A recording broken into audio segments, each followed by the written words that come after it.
The advice and opinions expressed by the host of Autism Live and her guests are meant solely as suggestion and should not be in any way construed as child-specific advice. The Center for Autism and Related Disorders advises working with a board-certified behavior analyst who has experience with autism before starting any intensive behavioral intervention. Any choices you make in determining your child's treatment are completely at your own discretion.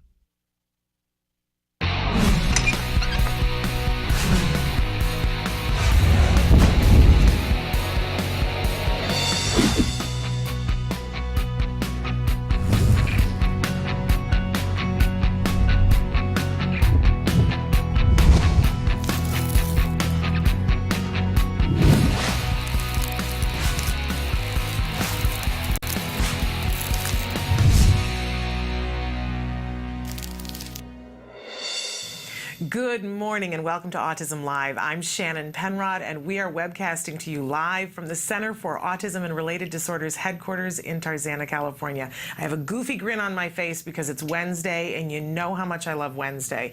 We're going to start out today with a wonderful hour with Dr. Doreen Granpeesheh. We call that segment Ask Dr. Doreen, and during that we really love giving all of you an opportunity to ask your questions of Dr. Granpeesheh. And we're going to tell you how you can participate and do that in just a second. But in the second hour this afternoon, we have fabulous segment, Let's Talk Autism with Shannon and Nancy. Nancy Alspaugh-Jackson will be here. And just a small programming note, I want to let you know this whole week we're talking about technology. And on Friday, we have a very special guest who's going to be with us, Holly Robinson Pete. And as I mentioned on the show yesterday, the Knobby company has given us 2 of these fabulous Knobbies to give away during that live segment on Friday. That happens from 11 to 12. That's Pacific Standard Time. So make sure that you tune in to find out how you can win one of these really remarkable Knobby tablets. We've been having so much fun. The box says it's rated ages 4 to 40, and I don't know, I question that because I'm a little over 40 and I had a great time playing with it this morning, so I think they need to adjust that. But in any case, we want to remind you that this whole show is meant to be interactive. We want you to participate with us. Emily's going to show you some of the different ways that you can participate. I'll remind you that our homepage is autism-live.com. When you go there, you'll see a computer screen. If you click on the triangle on the computer screen, you can be watching the live show or the most recently recorded live show. To the side of that is a white box. Put your cursor there and start typing. When you hit enter, it will show up here on my screen, and in that way, we can be asking your questions of our experts in real time. And we start out this morning with one of the most incredible experts in the field of autism, Dr. Doreen Granpeesheh. So it's time for Ask Dr. Doreen.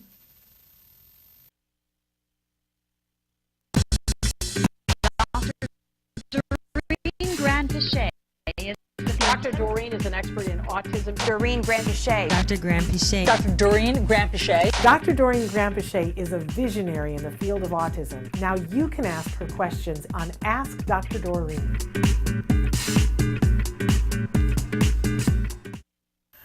Welcome to Ask Dr. Doreen, and we welcome Dr. Doreen Granpeesheh. Good morning, Thank Shannon. you so much for being here. It's a pleasure, always. This is my favorite hour of the week because I get to sit and learn from you, and I get to be here as other people get to learn from your wisdom. You really are an expert in the field of autism. Thank you very much. It's also one of my favorite hours of the week. I appreciate that. And as I always say, Dr. Granpeesheh is a visionary in the field of autism. Thank you so much. This is a wonderful opportunity for you to ask questions, but we want to start the show and remind everybody that no one on the show can give child-specific advice. There's a very good reason for that. Even in this wonderful interactive format, you couldn't possibly get enough information to give child-specific advice. That's right. And I wouldn't really want to do a disservice to our viewers here because sometimes the information that's given is not really enough. And so I'll do my best to give some guidance, but often we will just recommend the type of professional you'll need to seek guidance from in your local area. But it's such a great format in which to begin to get some direction. I hope so, yeah. I hope we can help some of the families. And our viewers write in and say that. I have to start with a question that overwhelmingly we've had people writing in since Sunday saying that the time change, and I was just mentioning that time change, I'm a little befuddled, confused, and don't know what's going on, and my timing is all off this week. And everybody else has been saying that too. Right. And they see a difference in their children, they see a difference in themselves. I I can't help but think, if changing 1 hour is so confusing for all of us, what must happen for our kids on the spectrum? Right, that's true, of course, and I think it could also be even worse for our kids, because to begin with, so many children have a hard time with sleep. So that 1 hour might be actually pretty important for some of our kids, and I think it's a reminder how important it is to pay attention to whether or not our kids are sleeping adequately. Okay, really important to do. But I want to get to some questions that we have had written in this morning and over the night. And again, you can be writing these in on our live feature, autism-live.com. And you can also write in on the Facebook as well. But this question, I think, really hits it home. My child, 2.5, nonverbal, was just diagnosed last Friday with ASD. I'm hopeful but overwhelmed. Where do I start? Diet, doctor, ABA, what comes first? I feel like there is no margin for error. Help. Right. Well, you're very, very blessed in that we're talking and your child's just 2.5. So this is a perfect opportunity for you to do the things that you need to do. And there's quite a lot of different things that you should be looking into. I don't know where you reside. We don't have that, right? We don't have that. So I would suggest that you will need to do a variety of things, and I'm not sure in which order, because that really has to do with what you have available to you in your local area. So you're going to be looking for a medical doctor, and I think they're the organization that currently provides some training to medical doctors, MAPS, can perhaps give you some guidance on where to look for those people. And you will also be looking for an ABA professional, so someone who is board certified in behavior analysis. And we just launched, by the way, I'd like to mention our new site, or a new site has been launched called Love My Provider, and there we're giving a lot of help referrals.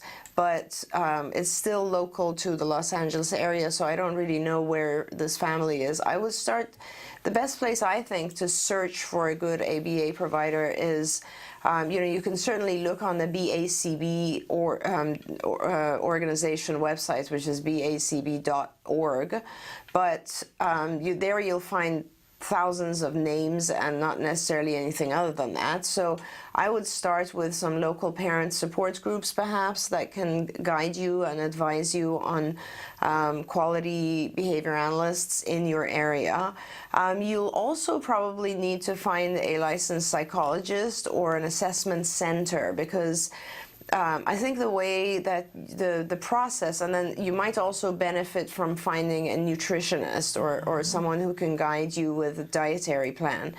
So I think the process, the way that normally, this is how I would do it, let's put it this way. I would connect with the physician and start to get some assessments done, medical assessments done, so that I can make sure my child is medically stable. If there are any issues such as allergies or any toxicity issues or metabolic issues, your physician would be able to test for those things and then start treatment for those things.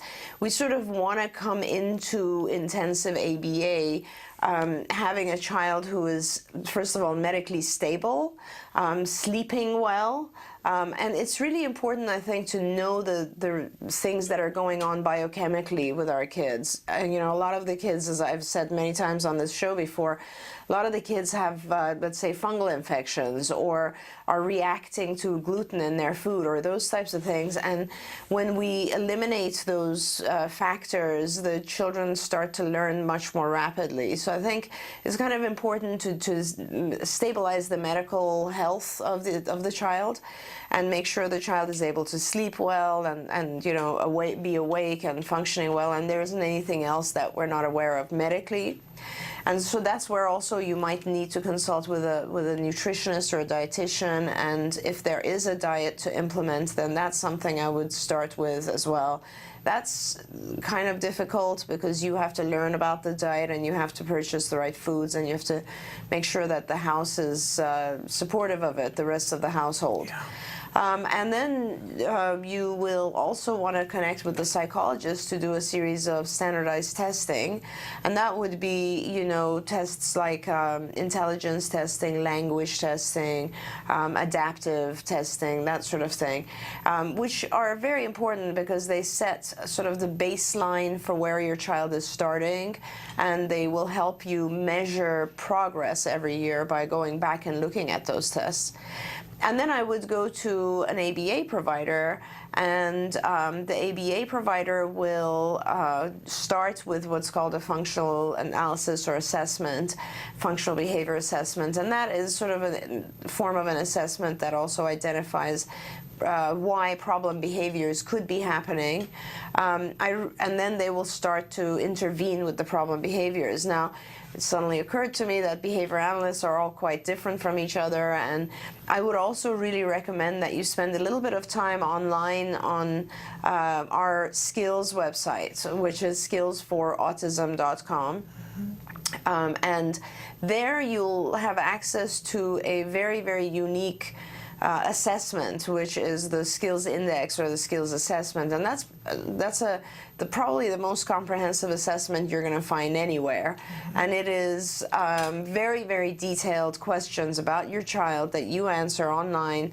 Of course, this is completely safe and confidential, and the information then goes to a database that then provides you with a list of all the age deficits, so age normed deficits that your child might have in all areas. So if your child is behind on language, it'll not only tell you how far behind, but it'll tell you exactly every concept in language that needs to be taught to catch your child up.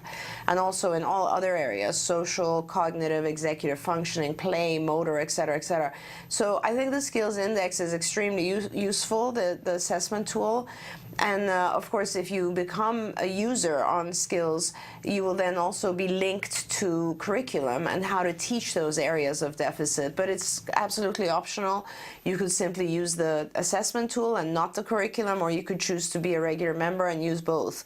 Or your professional, your BCBA or the behavior analyst working with you could use skills. Right now we have more behavior analysts using skills than parents. We have a tremendous number of behavior analysts using skills, and I think it just provides them a pretty good, step-by-step guideline on how to teach skills. And so then you have your medical and your dietary, child's sleep is stable, and you are doing appropriate behavior analysis.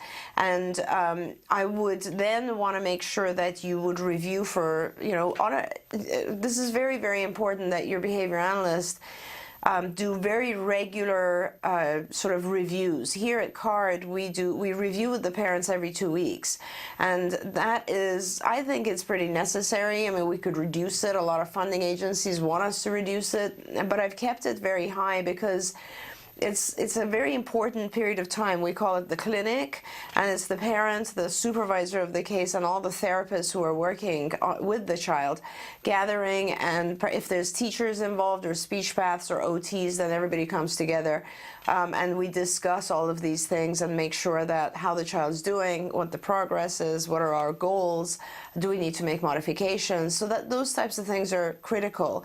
And having said that, depending on your child's needs, you may also want to consult with an OT, occupational therapist, so that you can get some sensory integration form of occupational therapy. This is if your child has sensory issues, which I find most of the kids do. And then finally, you may also want the assistance of a speech pathologist. At CARD, we sometimes have speech therapists working with us, and sometimes we don't, because we also have internal speech pathologists who work with our team of behavior analysts. But you do want to make sure that all areas are kind of progressing evenly together. And if there's an area that's falling behind the others, then you need to modify the program in some way. Yeah. That's a long answer. It's a lot, and it can be very overwhelming, but I will tell you, as somebody who had a child diagnosed with autism and felt it was vastly different than it is now. I mean, that was 8 years ago, and so much has changed. But what has changed has been for the better. Yes. But I will tell you that it's still going to sound overwhelming, and you got a laundry list there that Dr. Granpeesheh just gave you. You will get through all of those things. You will, yeah. But you'll take a little bit of action, and then you'll have to wait on some of those things, and that gives you time to address one of the other things. I can remember that we had to go and get an assessment, and it was going to be 3 weeks away, and I thought that I was going to come out of my skin. I know. The writing was already on the wall for me. My husband was still in denial, and I thought, and I would say to everyone and anyone, what can I be doing in the meantime? Right. And people would give me little directions of things to do. I didn't have all the I couldn't go on skills back then. Or there IBT. wasn't IBT. Right. I mean, I think about what I would have done had I had that to do over again. But somebody did suggest to me that I look into diet. And I said, well, if that's all I can do right now, I'm all in, right? Right. And for my child, that ended up being a wonderful thing. Exactly. So by the time our ABA started, he was medically stable. That's awesome. I always say that, the diet made it possible. It cleaned him up so that he could learn, and then ABA started the process of teaching him how to learn. Right. And I don't know, for each child it's going to be different. And so it would be lovely if we could say, step 1, do exactly this. Step 2, do exactly that. It's going to be different depending on where you live. Absolutely. And different based on your child, but you'll be amazed at the strength you will find, because each little step along the way, you'll go, oh, okay, well, now I've got to wait a little bit. I'll focus on this. Right. So it won't quite be the avalanche that it seems like in this moment. Yeah, and I don't want to overwhelm any parents, especially when you're at this point, because your child just got diagnosed and it's a pretty scary time. But I do, you have to imagine that 20 years ago, you'd be lost for the next 10 years. Yeah. Nobody, and it's you really are kind of blessed to be in the situation that you are. You're hitting things very, very early. So you have to see the positive in that.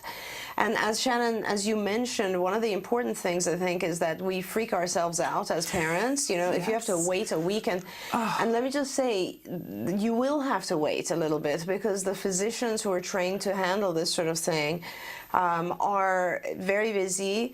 There might not be one in your area, and you might go with your pediatrician, and your pediatrician might not be knowledgeable in any of these things that pertain to the treatment of ASD. So you'll want to be a little patient. You might also find a behavior analyst who you don't like and want to change. And so it's a process. It's if you find a doctor right away and a behavior analyst right away and a speech therapist right away, and they all are great, you're very lucky. Buy a lottery ticket. Buy a lottery ticket. Exactly. You're that lucky. Yeah. But don't be discouraged if you need to switch around a little bit. It's an evolving field, and people tend to, we're still cleaning up the field, let's put it that way. But I will say that in order to reduce your own anxiety a little bit while you're waiting for these things, do visit the IBT, the Institute for Behavioral Training website, and there you'll find a lot of training for you, for the parent. And I think the more we know, I know for myself or my children, if something happens, the first thing I do is start Googling, WebMD or here or there, what's going on. And I think IBT will provide you with a lot of information and training as a parent. Just go to the parent section, look up the various training modules. What is autism? What is ABA? How do I change behavior? How do I do this? Train yourself. The more you know, the easier it'll be to handle your child and to identify if you have a good or not so good behavior analyst. So, please spend the time to do that, because that will really, it'll help you understand why it is possible for a lot of our children to actually recover. You get the overall picture of what the intention of ABA is. You'll get it much more comprehensive than just talking to a behavior analyst. So, that will definitely help as well. And don't be worried if you find a behavior analyst before you stabilize your child medically. even the first 6 months or so, you're going to be doing a lot of this sort of stuff. Yeah. Back and forth and back and forth. There's a number of different websites that provide you a lot of information. Autism Research Institute is one of them. And there's a conference coming up in May for Autism One. There you can also, that's in Chicago, you can get a lot of information.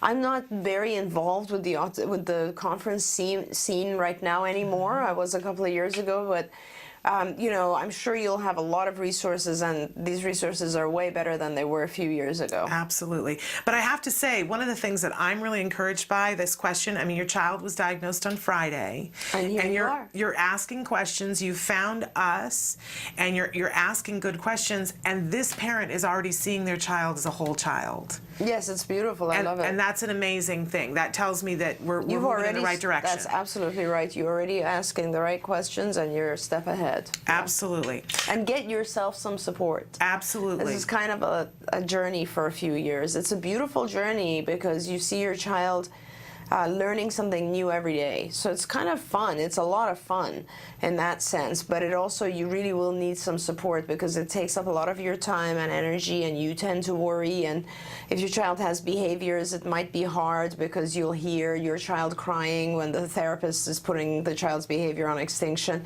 So all this sort of stuff. So it is definitely increasing your stress for a little while. So be prepared and get your friends and families and so on to be there for you. But at the same time, I hope you're in a city where a car is, because I'd love to be able to take your 2.5-year-old. There you go. Love the little guy. Absolutely. Okay, we had a question. Hello, Dr. Doreen and Shannon. We thank you and love you for all you do. Oh, that's very nice. Last week you mentioned that you had a client who would doodle on the air like as if writing something. Right. My child does that a lot, and we would like to know, what did you do to replace or to extinguish?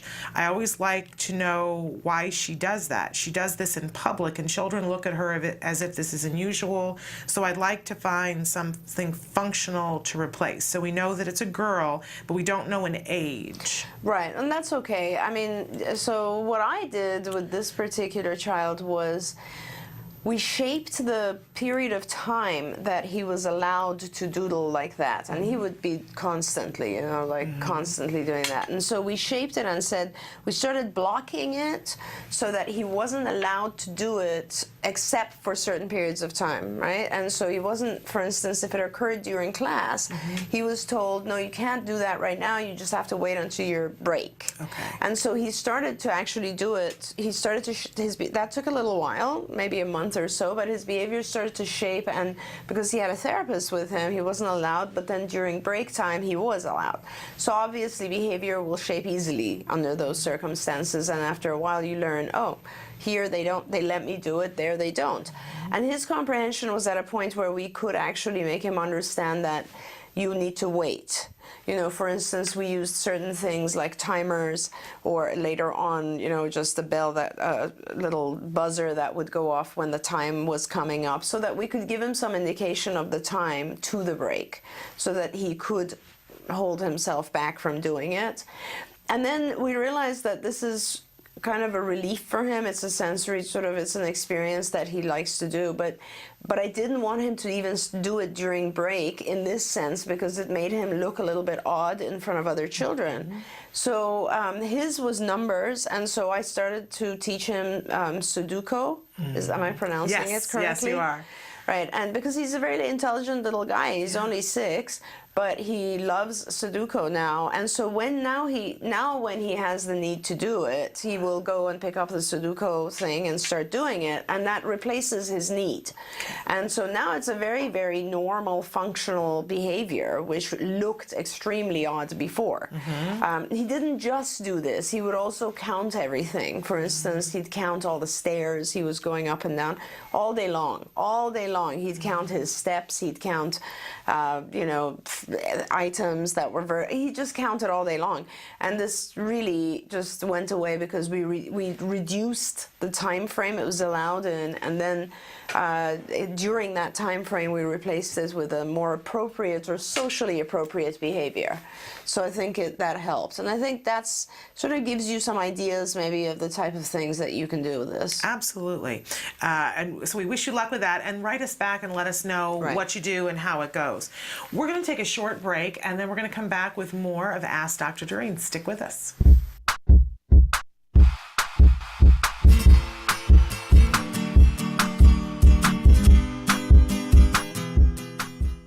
Hi guys, welcome back to Smarty. This month we're going to make some gluten-free Play-Doh. It's a great activity because A, I know a lot of our kids have an allergy to gluten, and B, it's super cheap and cost effective to make your own. So let's get started. The materials you'll be needing are 1 cup of white rice flour, half a cup of cornstarch, half a cup of salt, 1 tablespoon of cream of tartar, 1.5 teaspoons of vegetable oil, 1 cup of water, food coloring, a saucepan, and a spatula.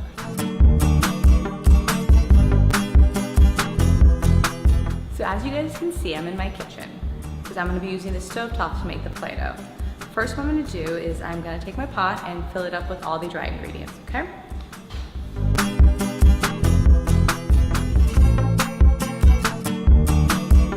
Now that I have my dry ingredients in the saucepan, I'm now going to add the wet ones, the vegetable oil and the water. I'm going to turn the pan onto low heat and continue stirring. What I want to make sure happens is that it gets solidified and gooky looking, you'll see in a second, but not overcooked, okay? You're just trying to get the materials to kind of congeal. You know the dough's ready. So what you're gonna do is you're gonna just take it off the stovetop and let it cool. Once it's cool, then you're gonna add your coloring, and boom, you've got gluten-free Play-Doh. Well, I hope you enjoyed the Play-Doh with your kids. Until next time, craft on, guys. Can you see me flying by your side? Welcome back to Autism Live and to this segment, which we call Ask Dr. Doreen. Dr. Doreen Granpeesheh is here with us, and she is answering your questions live, and you're flooding them in, so I'm going to get to as many of them as possible. But we also have a wonderful guest that we're going to bring in the next surprise guest. I hinted that we might yesterday, and I didn't want to give it away because we didn't know for sure, but we think we're having a surprise guest in the next segment, and you're just going to have to wait. Yes. To find out.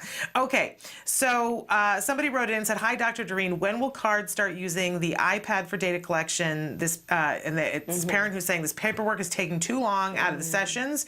It takes about a half an hour of each session to collect data. If the kid has 3 sessions, that's an hour and a half a day from his hours away from therapy. And thank you. And of course, we know that data collection is essential, right? Your program is only as good as your data collection. And sometimes I'm actually really amazed at my therapists. Honestly, the other day I was observing a couple of therapists on a case in Orange County, and I couldn't even believe it. They're just so good. They're so fluent in the process. You know, like this one she not only had, she was collecting data on a paper and then also had a tally for potty accidents, and then she had a token chart going at the same time, and I was like, good God. It's like the multitasking Edward Scissorhands here, you know?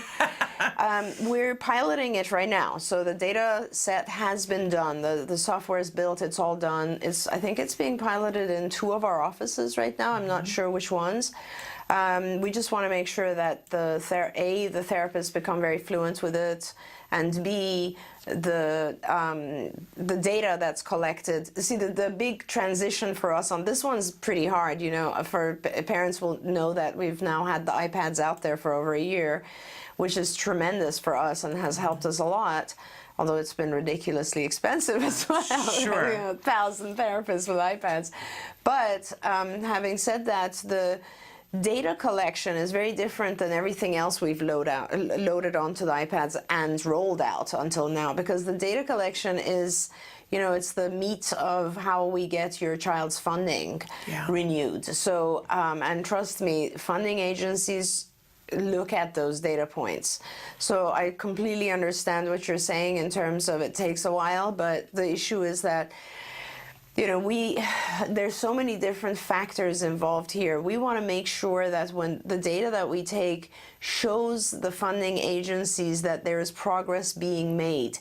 And this is very important for ABA because sometimes the progress that's being made is not evident in a 6-month period, which is our funding renewal period usually.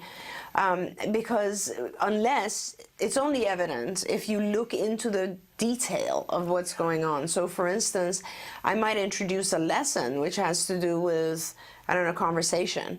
And by the end of the 6 months, there's not going to be any conversation. However, if you look into the actual lesson and you look at either the individual SDs that are taught, for instance, joining a conversation or starting a conversation appropriately or repairing a conversation, which are sort of some of the individual sections of a conversation lesson, there might be progress in one of those. Yeah. Or if there isn't in one of those subsections, then there might be progress in the exact exemplars. And the exemplars would be, for instance, 5 different ways of joining a conversation, 5 different ways of introducing, and maybe 2 of the 5 are mastered. So it's very, very important for us to take that level of detail, because from insurance companies and most funding agencies, you know, they come from a different perspective. They expect gross change. And it's very, very hard for them to realize that autism and ABA is something that is, you know, small amounts of change building on top of each other for the course of 3 to 4 years. So that is the reason that this is critical, that your therapists take good data. Now, once the iPads come in, I am very hopeful that we'll be saving some time for the child and not taking as much, because the program actually calculates percentages on its own, and you know, all you really have to do is touch a button when you're doing it. So it's pretty good.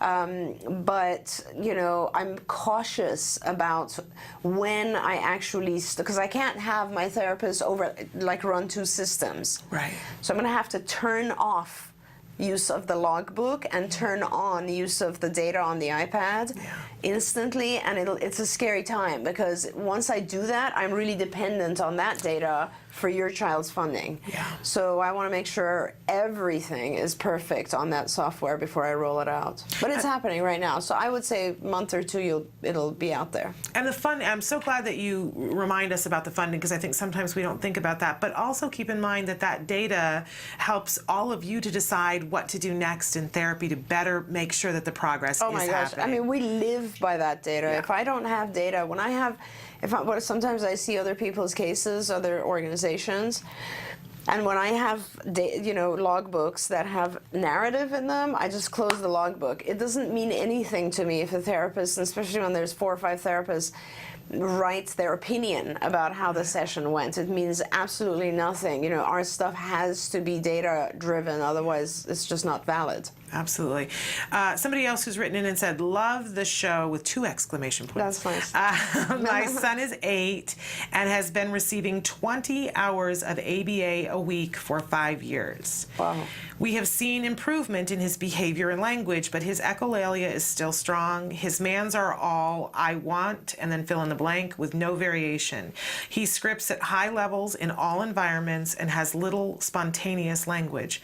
I don't want to give up on his language. Just keep working on it. Are there specific language programs we should be focusing on? I see so much potential in him, but his progress is very slow. Right. So, you know, I absolutely don't give up. That's the first thing. Don't give up. But I'm not 100% sure if you're with the right provider. So I just don't know. You could be, potentially, and otherwise you could also need a change.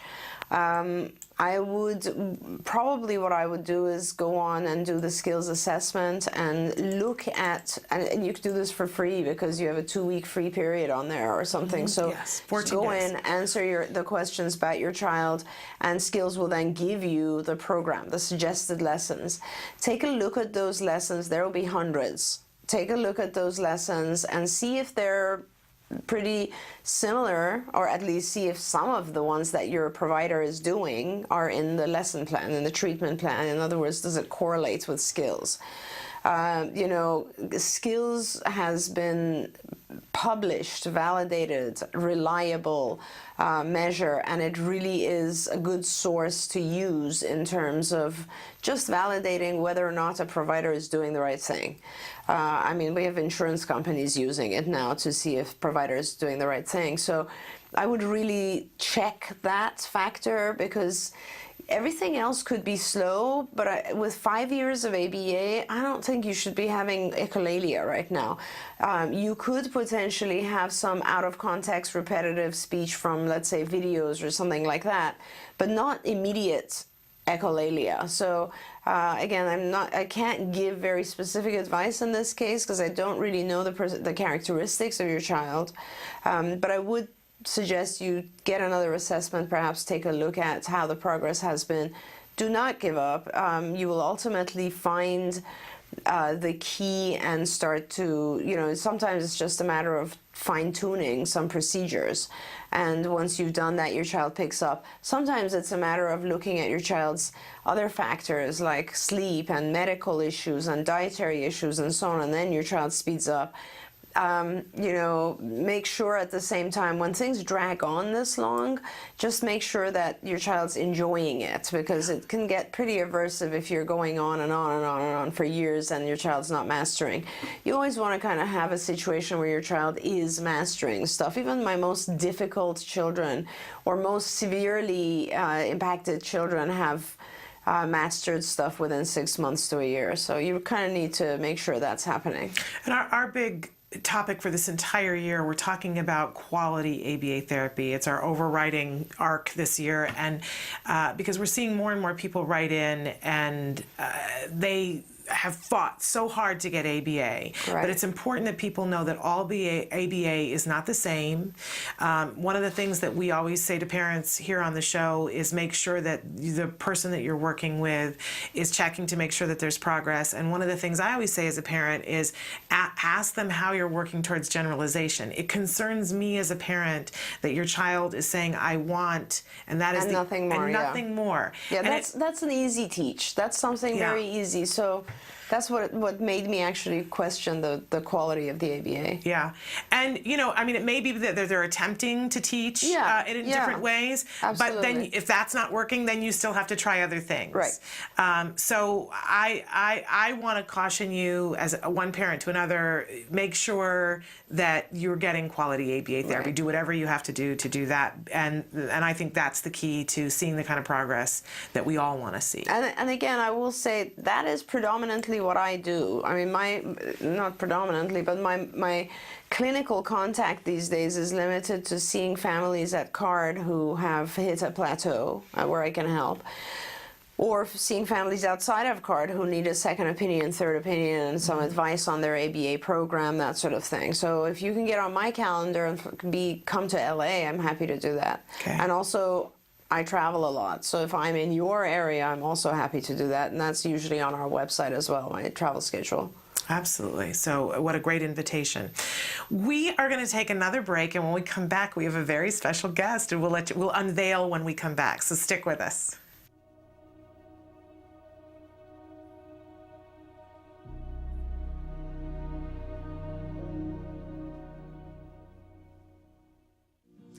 If you're watching Autism Live, chances are you care about the life of someone, or perhaps many people, living with autism.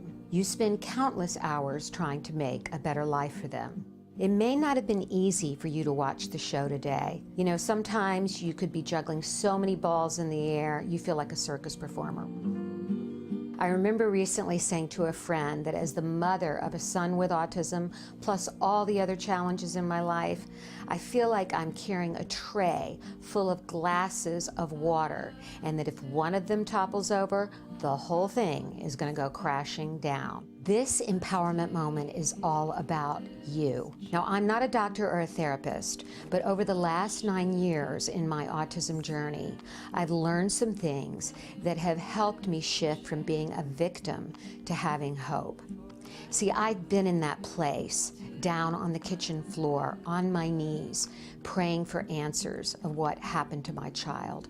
I've been in that place, covered with blood and tears, after one of Wyatt's giant tantrums, where I said, "Where has my fairy tale life gone?" I have a feeling you're a member of that kitchen floor club too.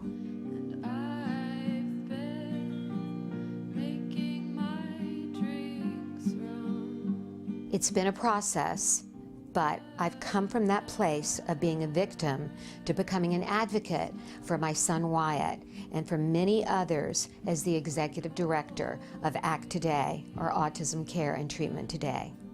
Let's start with reframing the way you think about yourself and your child. I want you to say after me, I'm an activist. That's right. I'm an activist, because just by watching this program, you are taking positive steps to make the world a better place for your child or someone else living with autism. You are a positive force of action in the world. I want you to start thinking of your so-called disability as an opportunity, because it's within our challenges that our greatness is revealed. That's where we find our courage and resiliency. And parenting a child with autism is one of the greatest challenges a parent can face. You have the choice to see this as a journey of self-discovery. Some people take expeditions to climb Mount Everest to see what they're made of. You don't have to travel that far, because parenting a child with autism is an expedition of the soul. Until next time, stay strong and keep the faith. Welcome back to Autism Live and to Ask Dr. Doreen. I mentioned that we had a very special guest, and so we're welcoming for the first time Dr. Steve Edelson. He is the Executive Director of the Autism Research Institute, or as a lot of us refer to it as ARI, an amazing, amazing organization.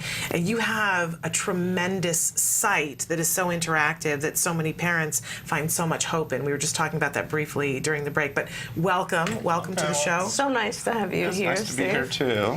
And you're here on a brief little visit, so we coerced you. I will say Shanghaied is there was a a little bit of that. There was the bear trap out in the control room, and we caught him and brought him in. We twisted his arm, but I wondered if you could just talk to our viewers a little bit about what, if they're new, because we had one mom who wrote in and said her child was just diagnosed on Friday.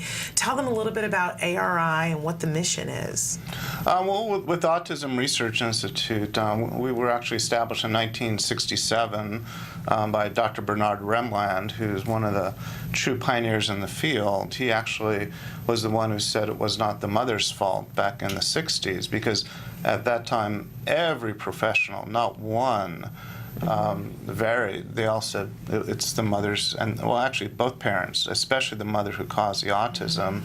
And then he wound up having a son with autism and read the literature. He had just finished his PhD in experimental psychology and realized that everyone was blaming him and his wife. And then he started writing a paper, which eventually grew into a book. And what's interesting, this year is the 50th anniversary of the book. Oh. So the Institute we're still figuring out different ways to celebrate the book, but it's been 50 years and just quite incredible. So when he founded the Autism Research Institute, basically the main mission was to conduct research as well as sponsor research, which we continue today. But over time, the mission also included distribution of information to parents as well as professionals. So basically, we conduct and sponsor research as well as distribute information.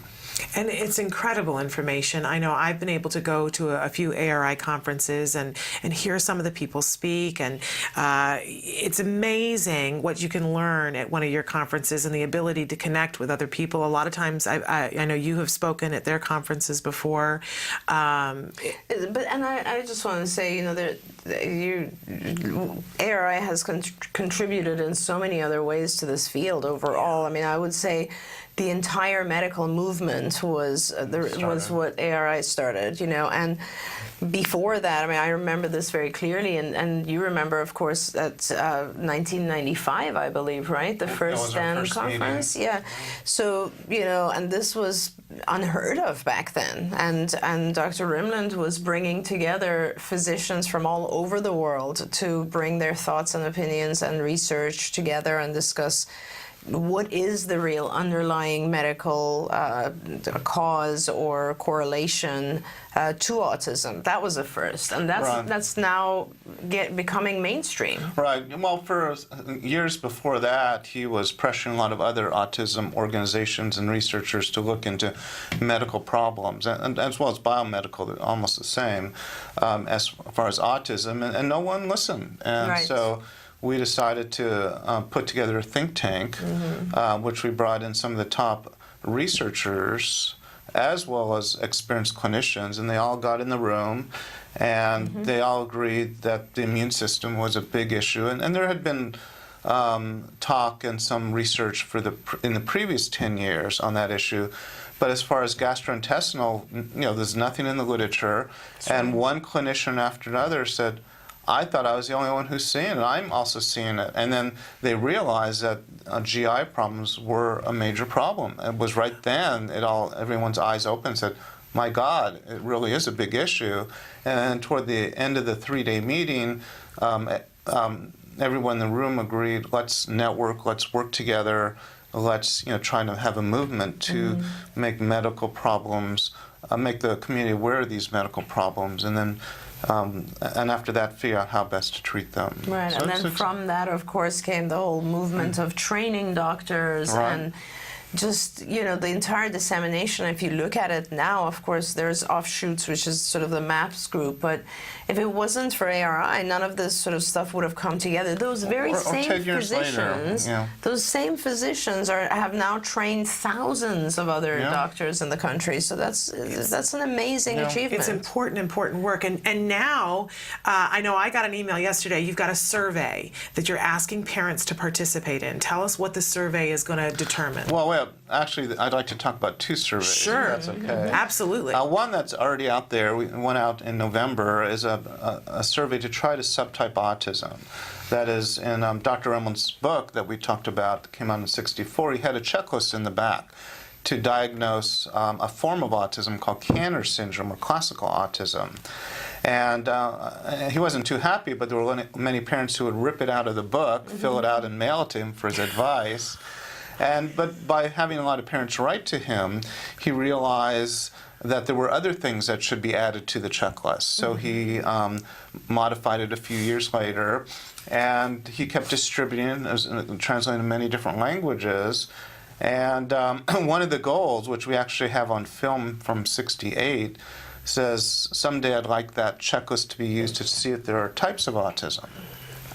And so actually in the '90s, I started analyzing the data to look at subtypes, but then this Dan medical movement started, and so I had to put it aside. And about 3 or 4 years ago, a graduate student came to me who's actually in computer science, says, I know a lot about clustering, subtyping. Could I look at the data? So I had him come to the office, and he found roughly between 10 and 12 types of autism. But before putting that out, we need to see if we could replicate it. We have to be very careful because we want to make sure they're valid. And so we spent a couple of years adding more questions. Many of them are medically related: GI, immune, seizures, migraines, and so on.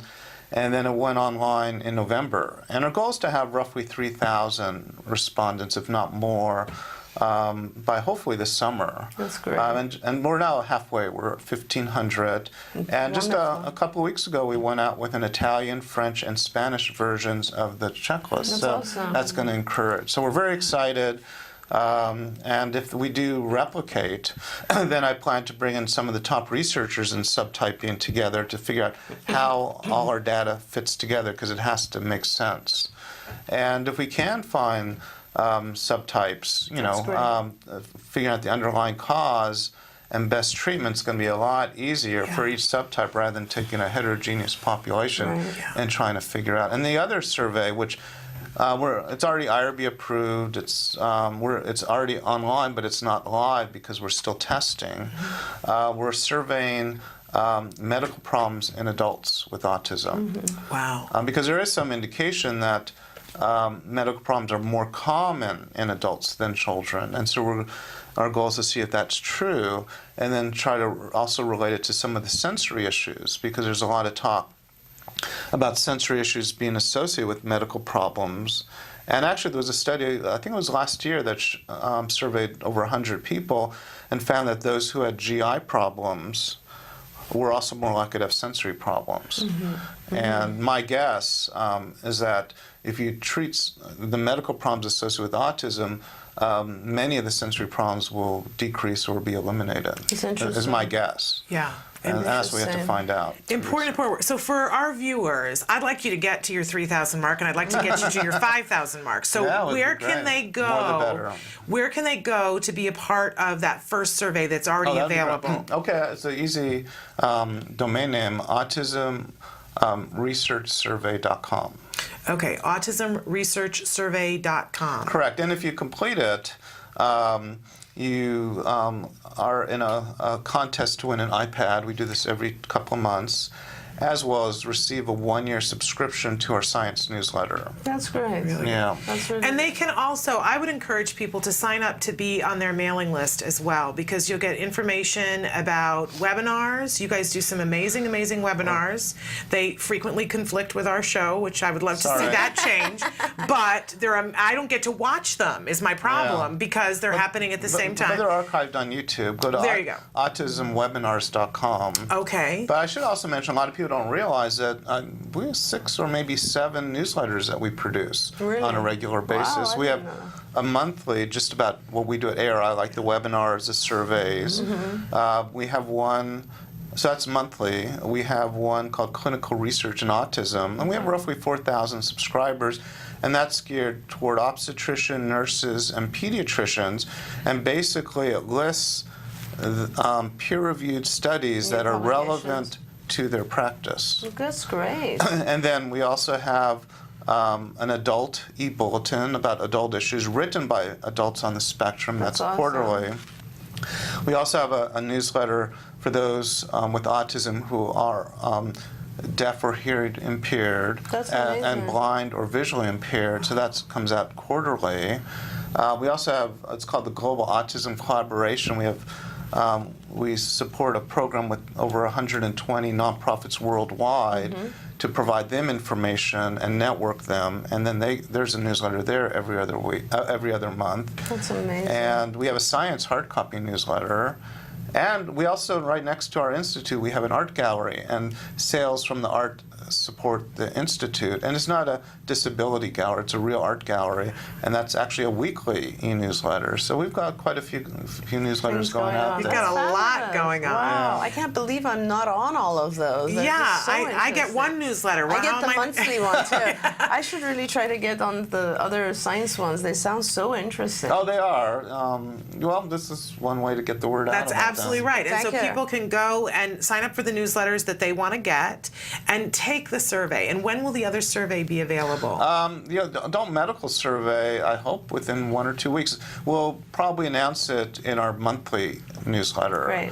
And I haven't figured out the domain name yet for that. Okay. But if you go to autism.com, once it's out there, we'll mention it. And I hope to have 300 or 400 respondents by the summer. And I also have quite a few important meetings coming up over this year, and it'd be nice to start sharing that information with them. Really incredible. And the last little thing, because it's on my mind these days. Sure. I'm in about 2.5 weeks going to. The Autism Research Institute is co-sponsoring a major autism conference in Moscow. Oh, wow. It's a 3-day. Last year we had roughly 400. Wow. We hope to have more. And then spend a week there. And we're also meeting with a lot of researchers in Russia.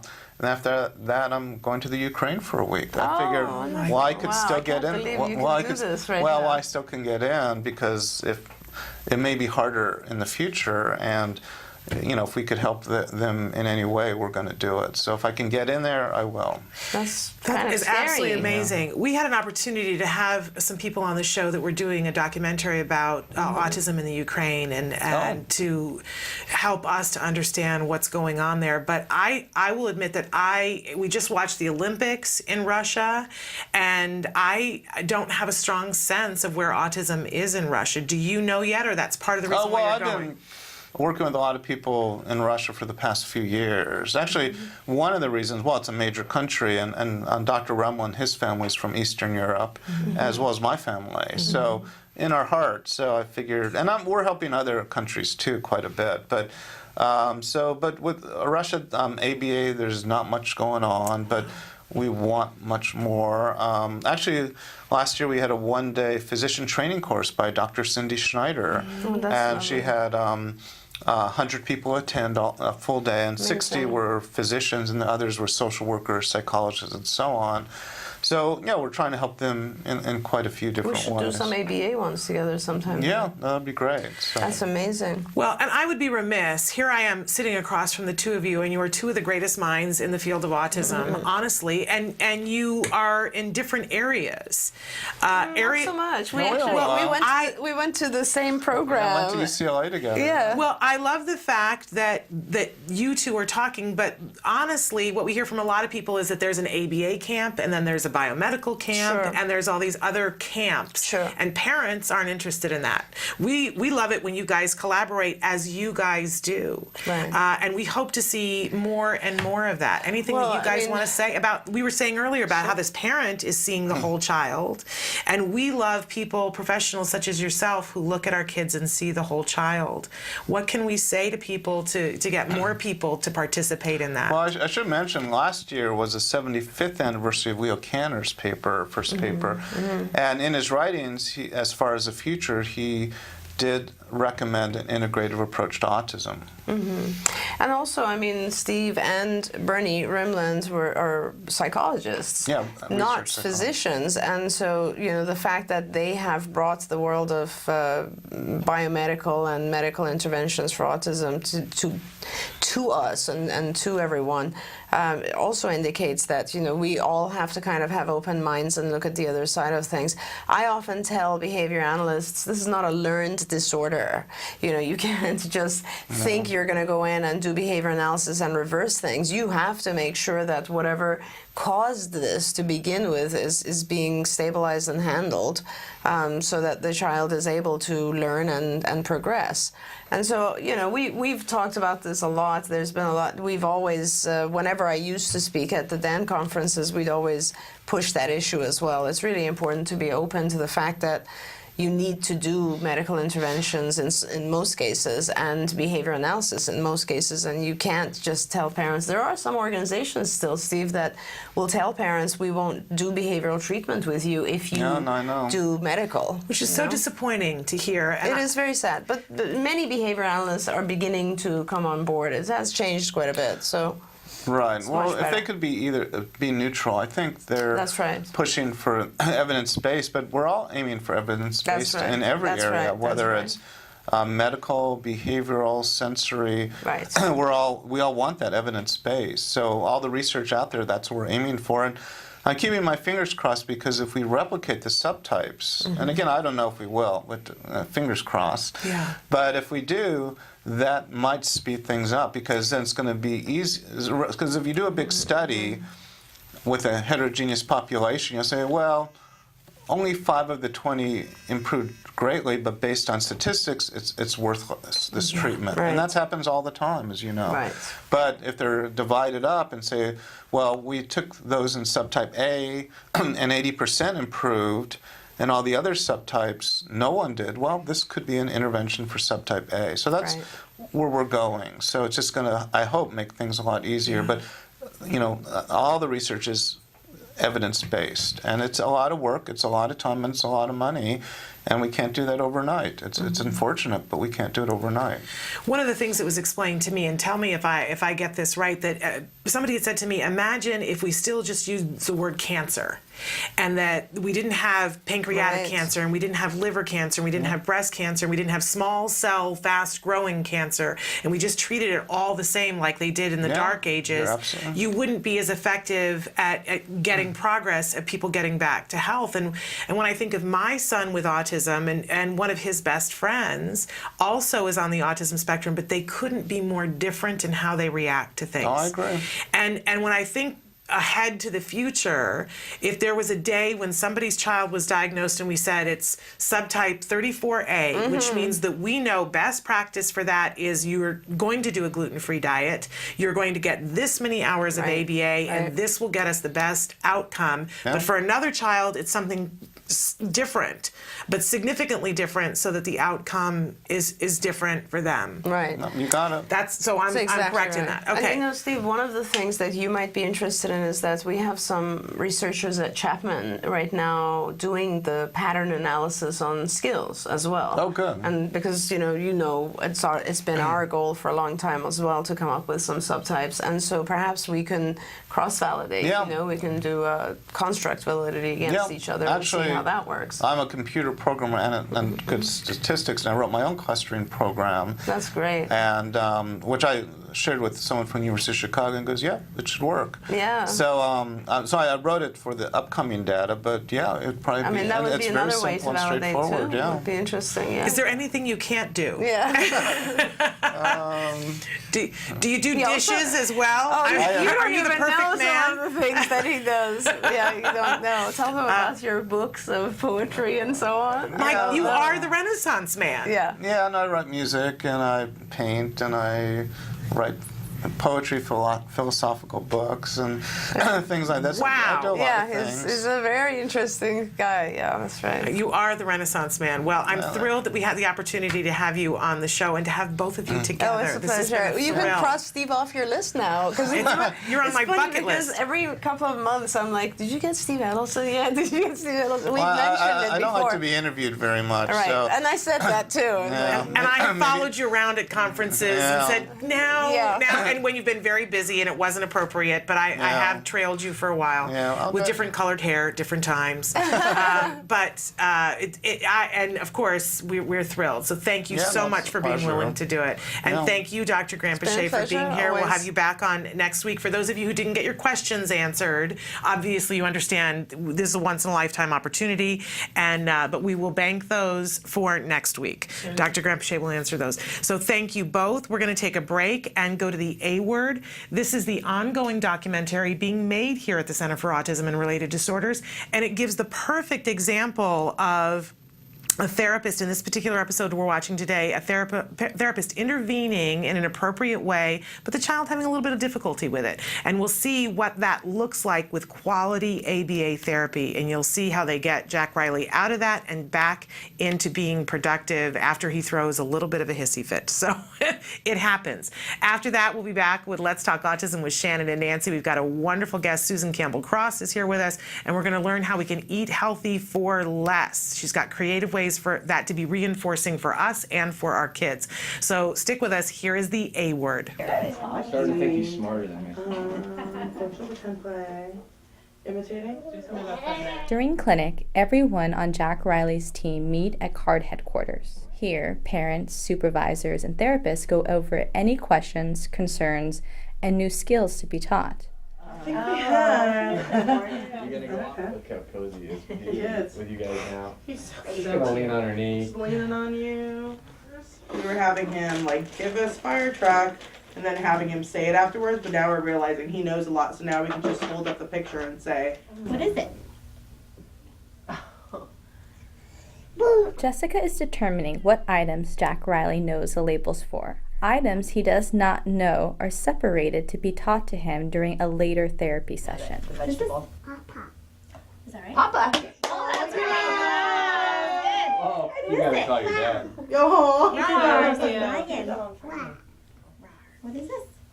Oh, he doesn't know that one. What is it? Table.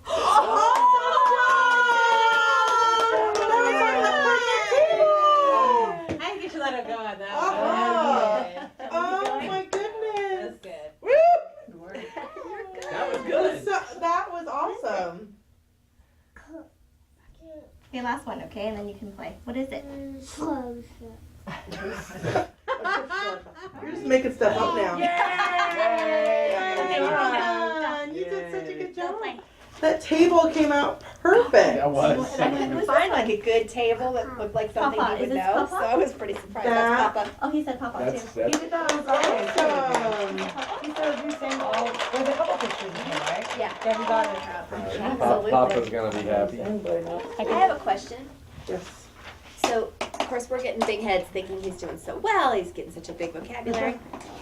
I know we're not supposed to compare him to other kids, but because you guys work with other kids with autism, what are and I know this isn't an easy answer, but easiest answer you can come up with. Okay. What are his strengths and weaknesses? I would definitely say one of his biggest strengths is that he's able to learn and he learns very quickly.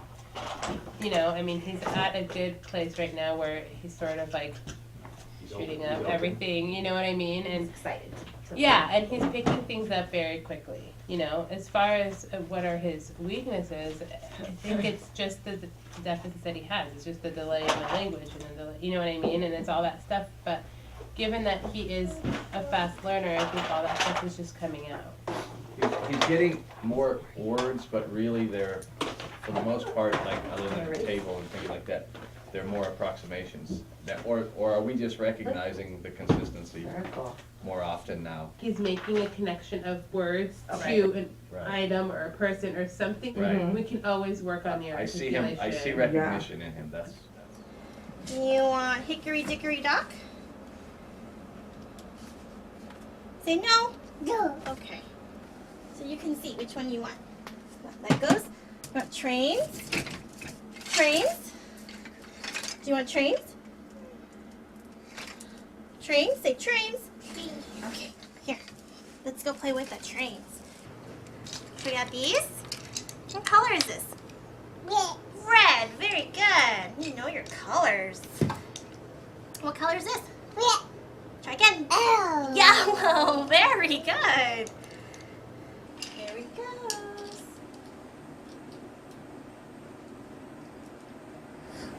There you go. That's what I was waiting for.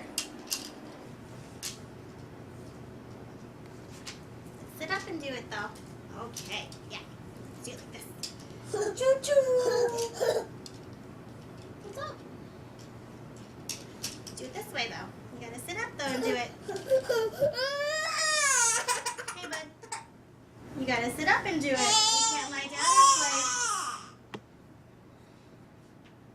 You can play still. Do you want to play? Do you want to play? Then you need to play right. Okay? Sit down and play. Go ahead. Go ahead, Jack. You can play still. Uh-oh. That's okay. Here, you have one more. Let's go.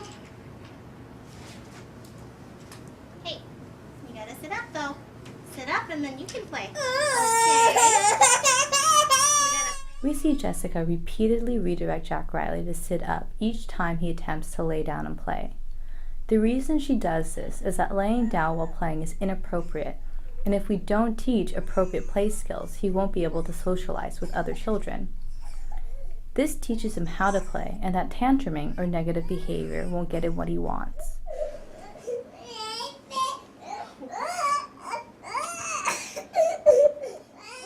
Sit down.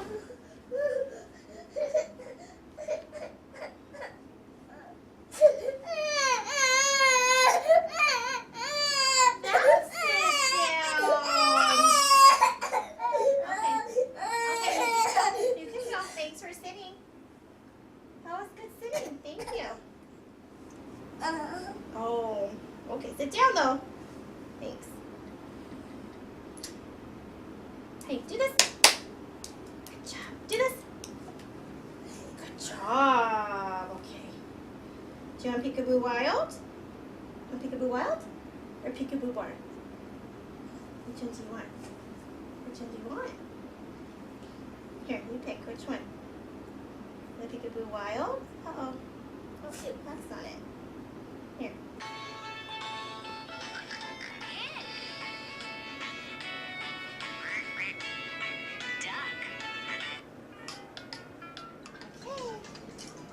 Do this. Good job. Do this. Yay! Good job. All the way though. Stand up. Like this. Yeah! Okay, try again. Ready? Check right. Do this.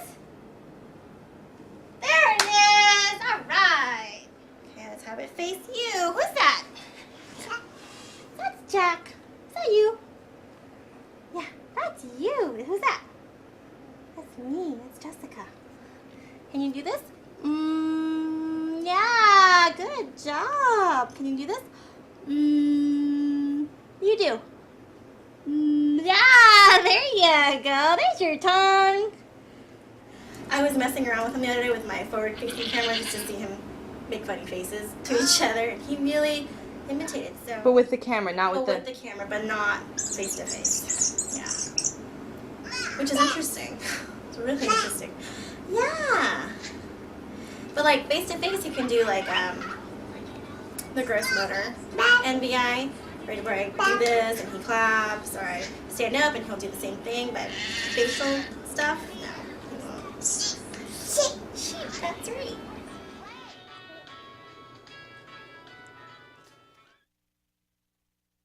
Good morning and welcome to Let's Talk Autism with Shannon and Nancy. I'm Nancy Alspaugh-Jackson. And I'm Shannon Penrod.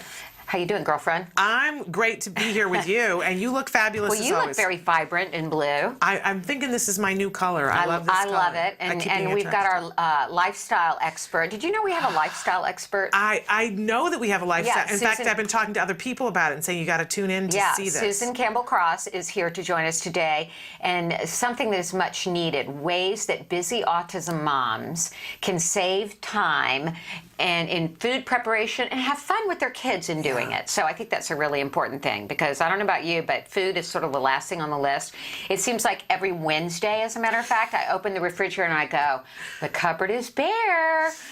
And for me, it's a little bit different, but she addresses it as well. I love to go to the grocery store, and I love to buy things at the grocery store. Would you go for me? Absolutely. I mean, I think in another life that would have been the thing for me, that I would love to go to the grocery store. And I go to the farmer's market and I get all my organic produce, and then it comes home and the week gets away from me, and then I'm throwing organic produce away. She's going to talk to us about that and figure out ways we can stop that. Thank goodness. It's why we need a lifestyle coach. Right.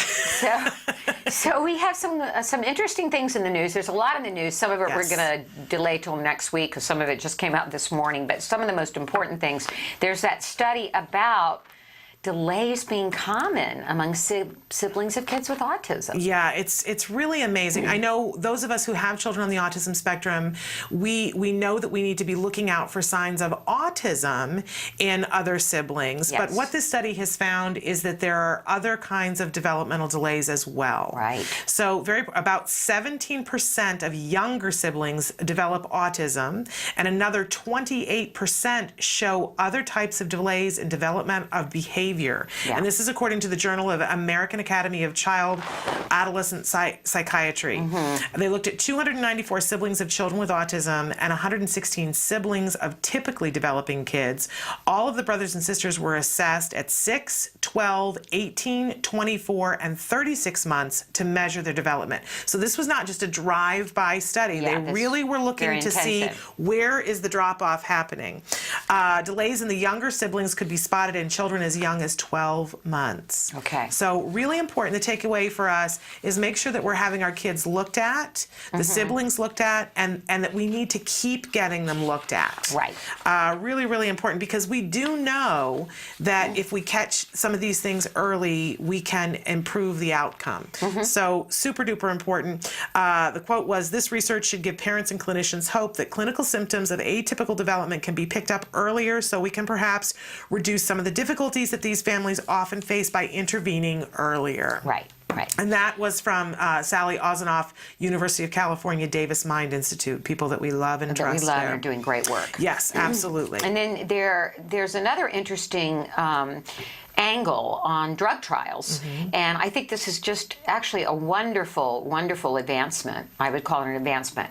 People with intellectual disabilities get a say in drug trials.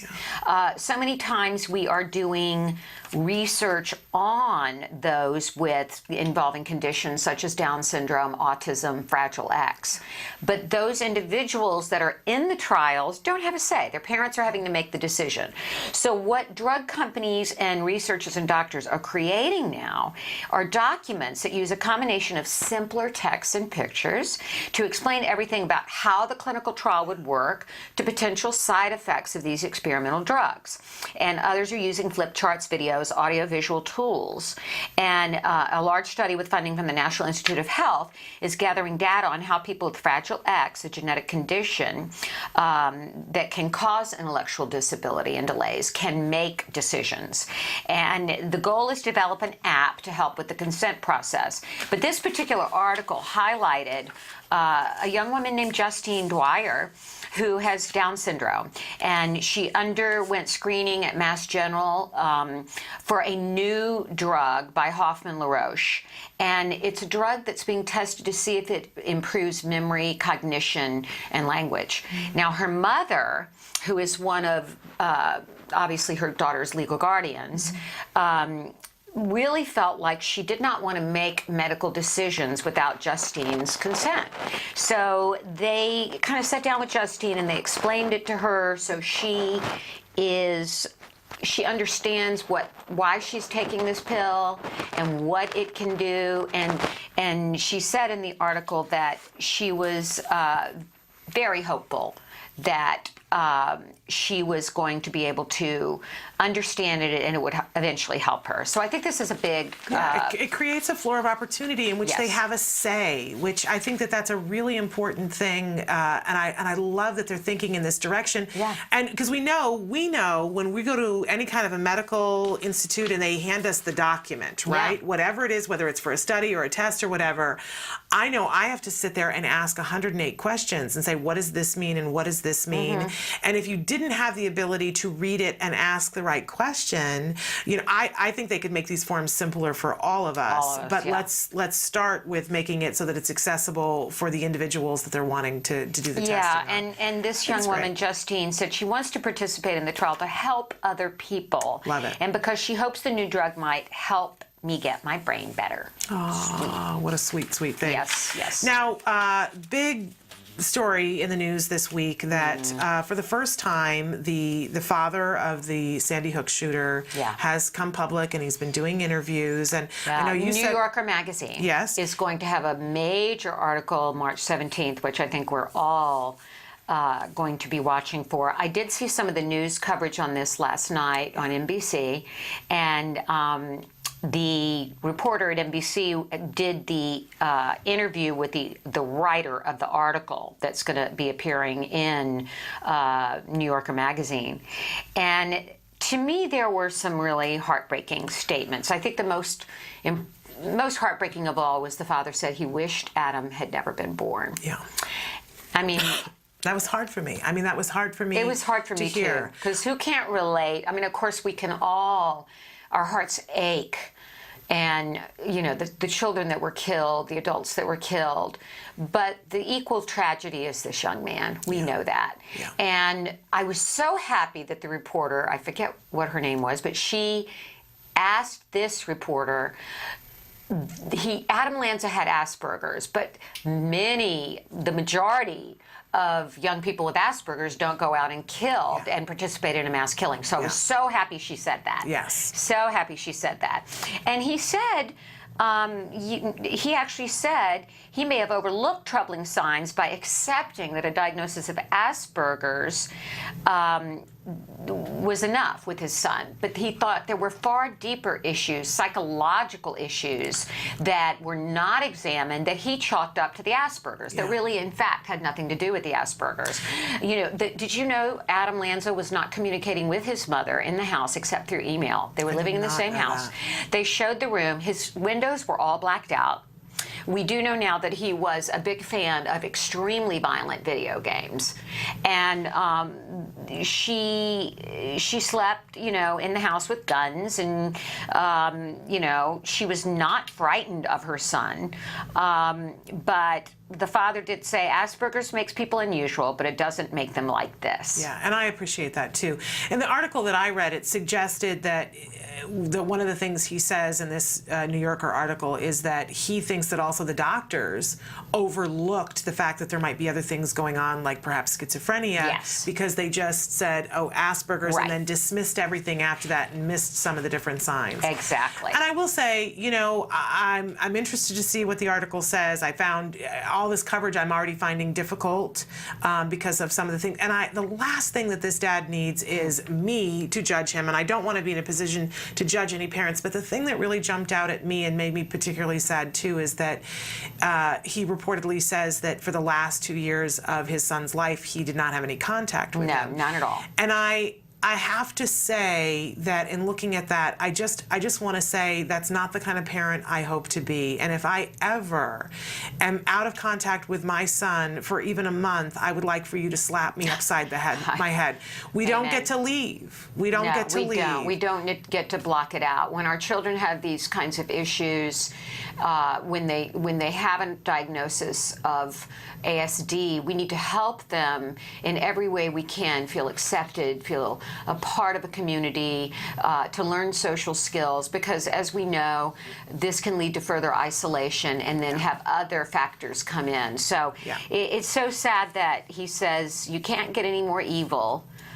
He thinks about his son in the massacre every waking hour. How much do I beat up on myself about the fact that he's my son? A lot. But he has offered to meet with victims of the shooting, and 2 families have taken him up on the offer, which I commend them for being open enough to hopefully forgive. And hopefully this incident is something all of us can learn from. There has to be some takeaway, right? Because otherwise it's just devastating anyway. But and in other not great news, we are standing with the folks in South Dakota because they have made their attempt to get their autism mandate passed, and it was defeated the other day, last week. And the thing that I find really unconscionable is that they had somebody from one of the insurance companies stand up in the discussion and say, well, some of the studies that we've seen on ABA suggest that it's not really that effective for everyone. And that's one of those comments that I'm sure that she was told to say that, but I think you have to take responsibility for your actions in life, and that woman will have to take responsibility for having stood up and said that, because that is a misstatement. It's an absolute outright lie. And to suggest, it's a disservice to all of our kids, because, and I've heard this bandied around, well, all of them don't make great progress. What they're referring to is that all of the kids won't, quote unquote, recover. That's true. But for the mom who is struggling with getting her child toilet trained, and we know that ABA can toilet train all of our kids, I just find it unconscionable. That is the same as if she stood up there and said, well, it's not worth it because all of the kids don't have the progress that I want to see. Well, you know what? I'd like to say to her, my son is one of those children who will not recover. He will probably always have traits of autism. I've grown to accept that. But had he not received ABA therapy starting at the age of just almost five years old, a late start, I would have a son who was tantruming night and day, causing self-injurious behavior to himself, biting, kicking, injuring me, not toilet trained, not able to dress and feed himself. So if you think that that's not useful, think again. Yeah, absolutely. Okay. Enough said. Enough said. Girlfriend has spoken. I'd like to get her name and I'll write her. Yeah, and the insurance company, and let them know that that's a bad use I'd like of your her to live my life before ABA. I'd like her to go and spend a day in my shoes before we got Wyatt ABA. See, I want to do that with a bunch of people. I want to have a bunch of politicians who don't get behind ABA for every single one of our states. Let them I want to state. challenge them.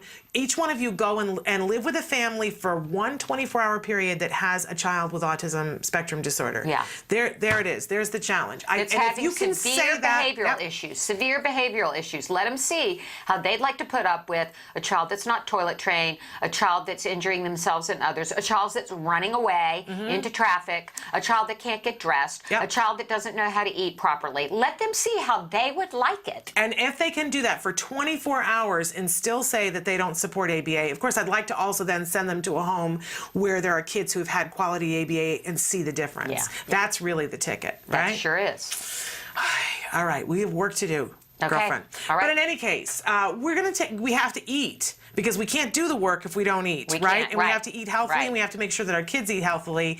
And so we have a wonderful expert, Susan Campbell Cross, is going to be with us, and she's going to tell us how we can do this effectively, efficiently, save money and time, And have eat some better. fun with our kids. And have some fun. Yeah. So stick with us. We'll be right back with her after these messages.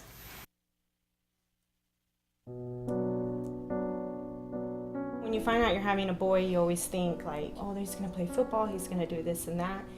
And then when he's diagnosed, all those things get washed away. It's like that piece that's always in the back of your mind, you know, where is he, what is he doing, is he safe? We really didn't know what we were dealing with. I wish that they could have directed me a little bit more and provided me some information. I was a young mom. I didn't know what it was like to raise a boy, despite a boy with autism.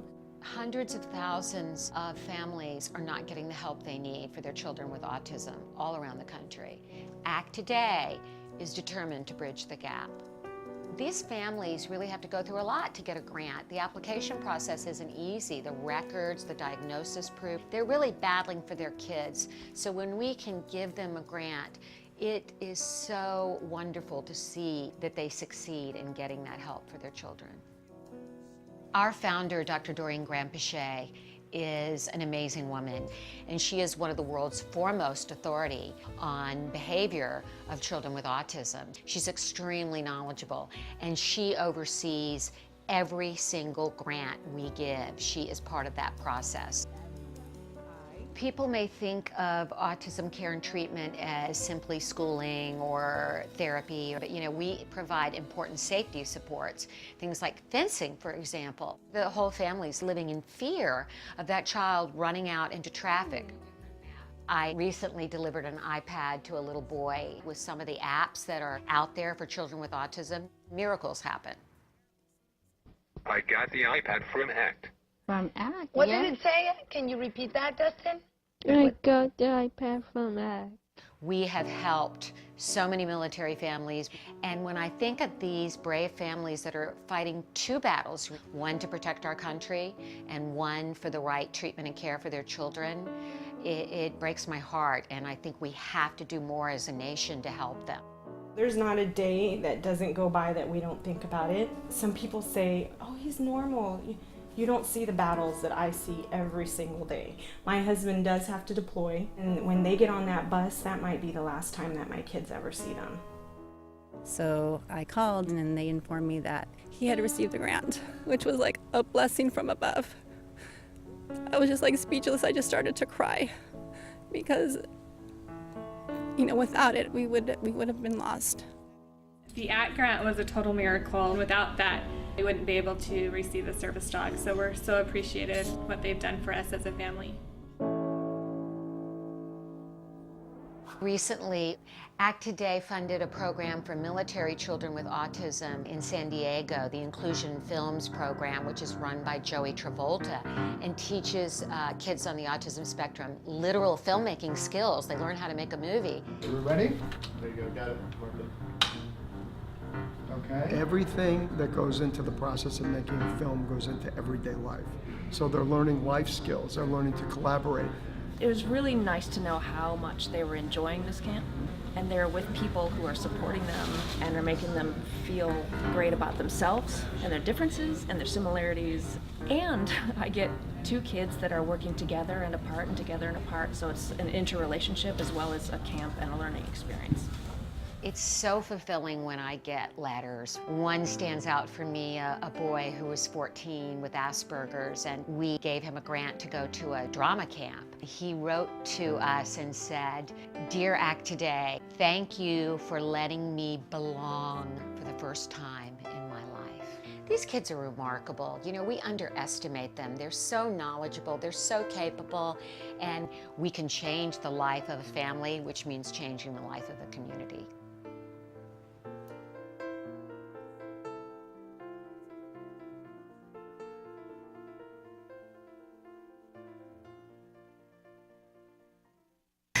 Welcome back to Let's Talk Autism with Shannon and Nancy. Nancy and I are here with our gorgeous guest. Yes, Susan Campbell Cross, who is a lifestyle expert. She's with Shape Magazine, and she also has been honored by Act Today for her activism with autism and supporting our cause. Last year, she received an award at our big gala, Denim and Diamonds, the Golden Cowgirl Award. That was such an honor. I thank you so much for that. Well, you were, I'm trying to fix my mic here because it keeps slipping. And I just have to say, too, I was so amazed when I met you at that event because, you know, we know why we're in this. We got called to this. Right. You know, and we dug into the trenches because we didn't have a choice. And so whenever I meet somebody who's doing it as a friend, I just have to say, you know, shimmery, because I had a friend before who had a child with autism, and I didn't know what that meant, and I didn't show up the way you have shown up. You're amazing. Oh, you're so sweet. Honestly, though, I do it as a friend, but I do it as a mom. I mean, more than anything else, I really think it takes a village, and I am proud to be part of that village. And I think that, you know, if you are in a position where you can offer help to somebody who needs it, you should. I mean, it shouldn't even be a question mark. It just should be something that we do. So, one of the things I have to say about Susan, though, is not only has she gone out and publicized our cause, and she's even doing some television appearances in April to promote our run down in San Diego, and she's going to be back east and doing some television appearances. She teaches compassion to her children. And there is no place more comfortable in the world for Wyatt to go than to the Cross household. That's huge. Thank you. I appreciate that. And we love that, having him. to me, is the most important thing you do, is teach compassion to your kids and how important it is for them. It is. It makes me tear up. It does, because Rory and Aiden and Kayla are so wonderful with Wyatt. I appreciate that. I'm glad. I would probably duct tape them to the walls if they weren't, which is probably what, no. And you not only have me as a friend, but you have others who have children I with the do. spectrum, Actually, I really think that you'd be hard-pressed to find someone who doesn't have a friend who is touched by autism, because it's 1 in 88, 1 in 55 for boys. Right. It's outrageous, and it's only getting worse. Yes, I mean, it the numbers are staggering. So I think, All right, well, let's talk about some of the fun things we can do. And, you know, we all waste food, and all autism moms are trying to help their kids eat healthy. We all want them to eat fruits, vegetables, healthy snacks, and we don't want to waste it. So, Susan, tell us about, you know, first of all, the waste of food. Yeah, apparently, half of the food that Americans buy gets tossed. So that's pretty upsetting. And I was contributing to that, I'll be honest. I was guilty of, you know, bringing home a whole bunch of produce and putting it in the crisper drawer and then never looking at it again. Right. So, guilty. Yes, Yeah, I I'm think guilty. we all are. I'm guilty. But yes. So I finally got fed up enough to do something about it, and I came up with a few ideas of how you can only buy what you need. Okay, you guys know how I feel about lists. Yes, the Fabulous List, I love your me book. some lists. Yes, exactly. So that's kind of how we became close friends, because on your list was to take somebody to lunch that you admired, and that day we became great friends. And then get involved with the cause. And there you did it. Life-changing for me that day. Life-changing.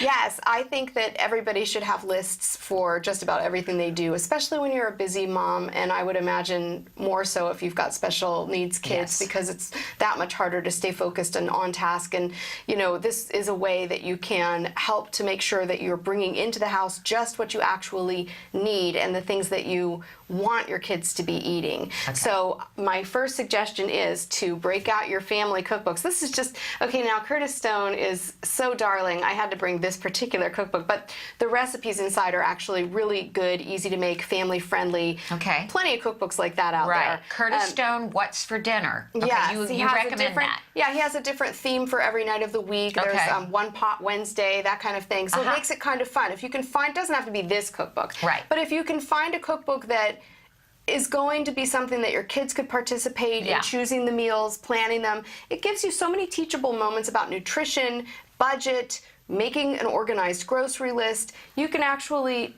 once you've got your list made, you can bring the kids, if it's something that will work for them, bring them to the store and have them help you to locate the items in the store and, you know, turn it into a scavenger hunt. You can make the shopping expedition fun.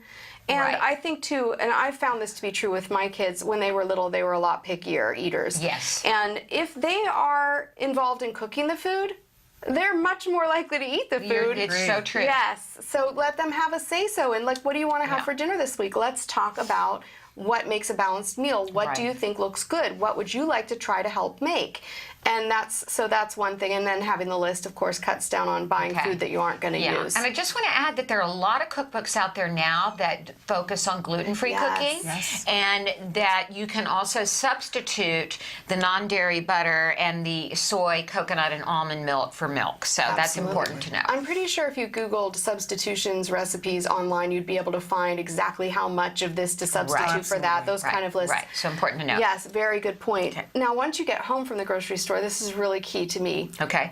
If I don't wash the produce and put it into clear containers where it's very obvious what's inside, and keep them towards the front of the refrigerator. I mean, I love crisper drawers and all, but I mean, if you're going to keep it that long.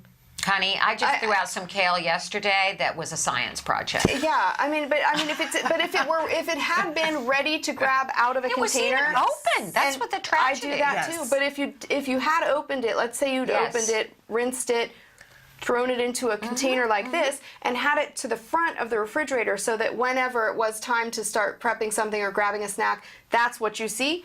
Kids are going to eat what they see. If they open the refrigerator and all these bright colors, and the brighter the colors, probably the healthier it's going to be for you. It's kind of a rule of thumb. Right. So that's what I do. I've been wasting a lot less produce because I'll cut strawberries and wash the blueberries, and this is bell peppers. I mean, I just brought a few things right out of my own refrigerator. But this see, is what I have in my you can refrigerator. take this and you can throw it in with the chicken breast. And make put a little chicken broth and some lemon. You can and the cherry create tomatoes. your own recipes. You can get a pad of paper out and have your child help you. What do you think would taste good together? And jot it down so that you can make it again if it was something they really liked. Right. And let's be honest, when it comes time to snacking, we're going to get whatever is most convenient, right? That's true. And so if this is there and already ready, we're much more likely to have this for a snack than something else that's not as good. I never thought I'd see the day where Wyatt would choose carrot and celery sticks over, something with cheese or bread. But he is starting to do that now. Really incredible.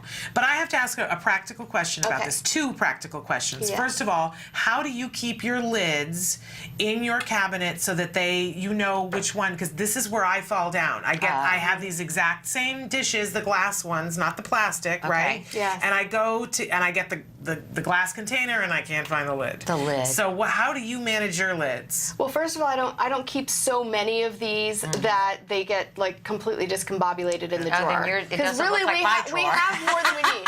I took out the ones I don't use often and I put them in a cabinet where I can't get to it easily, but if I really needed to, I know where they are. So if I needed extra for some reason. But I just keep the ones that I really know I'm going to use the most. And then as far as the lids go, I try to keep them close. Like, I know for space reasons you can't store them this way, but if you were to take the lids off of these and stack them inside each other and then set the glass bowls inside of each other on top, if it's really a matter of you need to be able to grab it and know handy very quickly, like which one goes with what, I recommend getting colored Sharpies and just making a little circle with a colored Sharpie on the inside of the lid, like red, and under the bowl in red, so that you know these two go together. I knew she would know. I know. So I'm assuming that your drawer looks like mine with about how many of those things you have that Chinese food comes in, or Thai food, or the big round ones that are plastic. I've got about 20 of them. I'm going to go throw them out today. I'd recycle them. Just put them right in recycle, or put them in if you have a craft box for when Wyatt wants to make some arts and crafts, or you need something to squirt paint into. Put them with that. Great idea. Find another use for them, but keep that drawer as clean and streamlined as possible. It'll make it a lot quicker when you do need to store And food. now my other practical question, and then we'll take a quick break. These look so fabulous, and you mentioned you washed them. When I wash produce, even if I guess maybe I don't do the salad spinner long enough, but I put them in and I get water in the bottom, which then makes the produce go bad faster, I think. So I talk myself out of it. How did you get everything so dry in these bowls? Towels.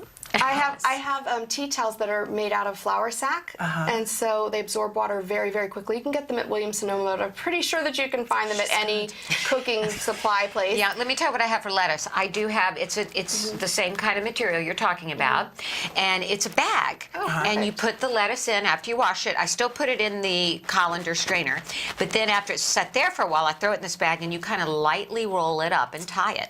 All righty. There you go. I needed this show. to know these things, because if you don't know, you don't know. All Exactly. right, so Amazing. we're going to take a little Simple break, fix. and we're going to come back about using it up and giving life to leftovers. Yes, I All wanna right, hear so that. stay with us. The Institute for Behavioral Training provides courses in applied behavior analysis for the treatment of autism. Access IBT e-learning videos on the move and learn at your own pace.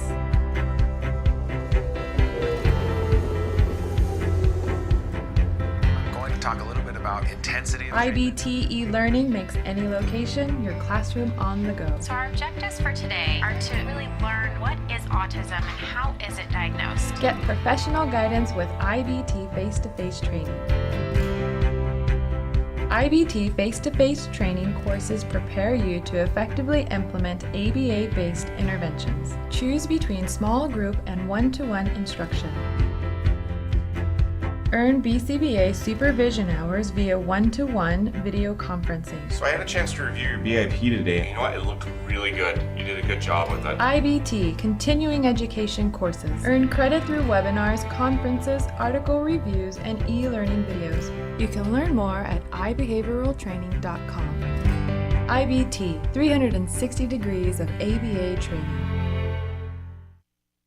Hi, we're back with Let's Talk Autism, and we have our lifestyle expert, Susan Campbell Cross, joining us, and she is telling us some great tips on how to have your kids involved with buying healthy food, how to store it, and now let's talk about how to use it up and not waste it, Susan. Absolutely. Now, when it comes sort of towards the end of the week, you might notice that the produce is starting to look a little bit like you don't have very much of this left or that left, not enough to make a whole side dish or anything like that.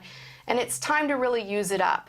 So what I think is one of the best tools for the kitchen ever invented, crock pot. Oh my gosh, that has saved my life so many times, because I can go into my refrigerator and pull out any of these containers that contain any vegetable at all, throw it in there, pour a little organic vegetable broth or water, you know, that's fine too, and just turn that sucker on, and 6 hours, 8 hours later when it's time for dinner, it's already ready, which is amazing. Plus, depending on how much I have left over in the fridge to use, I may have enough for the whole following week to have snacks. And you can freeze it, you can pour it and serve it over brown rice. I mean, there's a lot of different ways that you can incorporate that.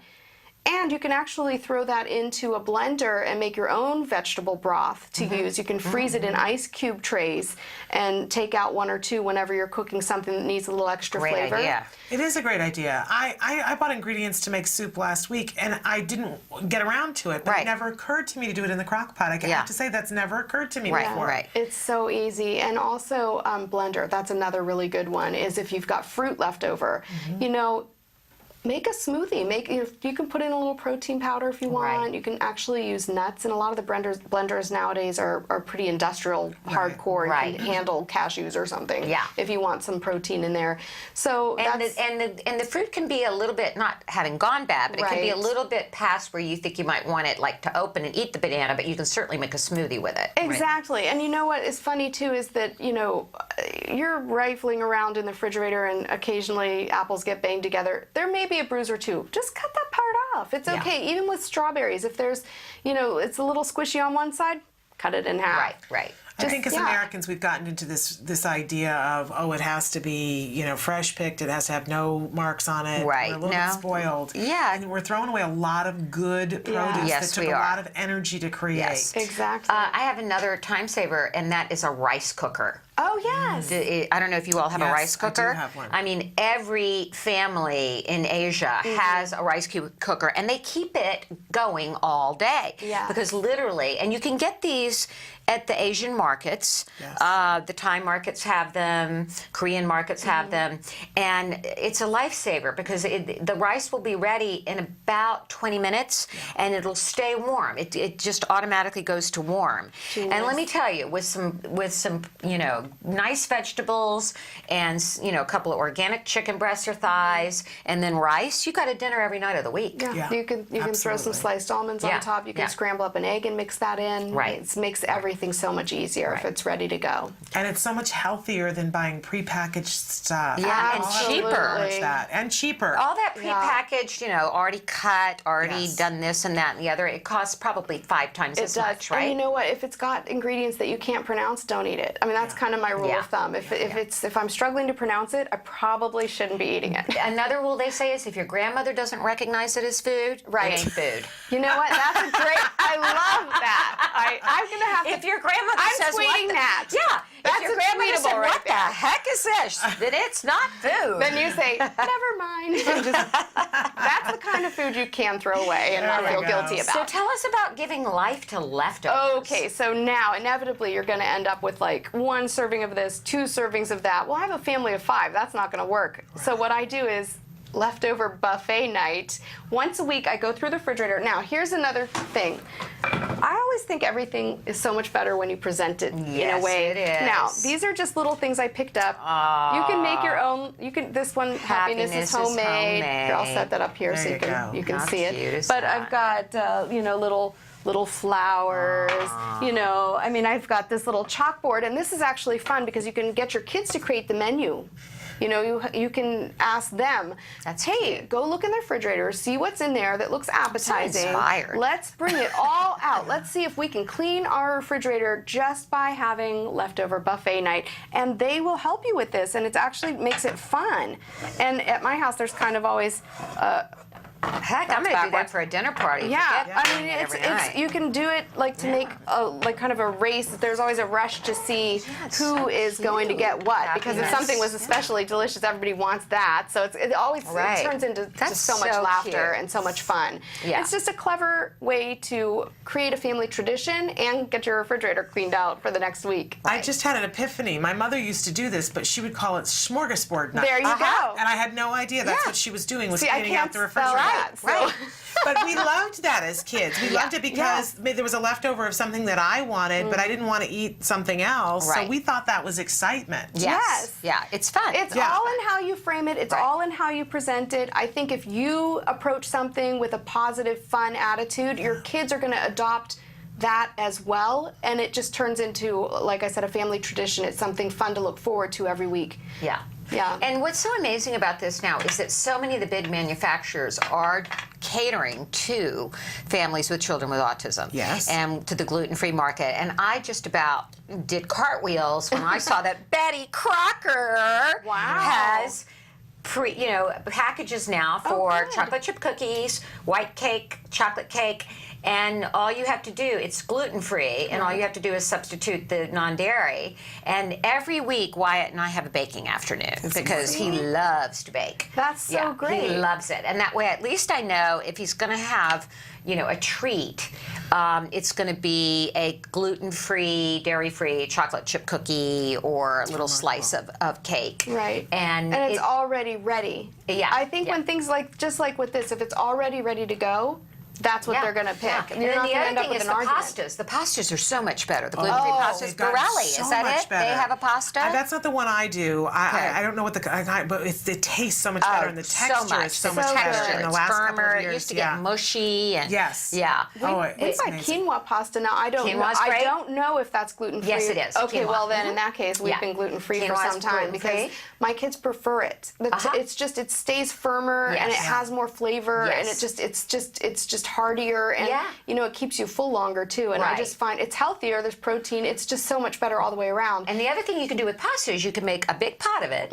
You can then drain it, put it in a bag in the refrigerator, and pour hot water over it to heat it up. Yes. And to put it to repurpose Absolutely. it. Yeah. And the prices on those things have gone down too. Way I'm down. excited to see Way it used to down. be so much more expensive. But I just want to say too that we've talked a little bit about this, but the teaching opportunities in doing this, we cannot say enough about how many teaching opportunities when you're going through the grocery store and you're saying pick what you want and you're talking about what the vegetable is, how it's grown, what color it is, whatever developmentally your child, whatever stage they're at, that the lesson applies, how much money we pay. You brought up the budgeting. There are so many lessons here. We don't want to wait until they're 17 and 18 to try to help them to figure out what to eat. Exactly. I was the other day, I was in the store with my son and I was saying, okay, what do you want to have for dinner? And he said like 3 protein things. And I said to him, okay, well that's great, but where's your carbohydrate and where's your vegetable in that? And he knew exactly what I was talking to. And there was another mother who stopped and said, you actually talk about those things with your child? And I said, oh, well, when were you going to wait to do that? That's great. Until, you know, I mean, he needs to know. And here's your child on the spectrum, and she probably had typical kids and hasn't done that, right? Yeah. I just had a light bulb moment here.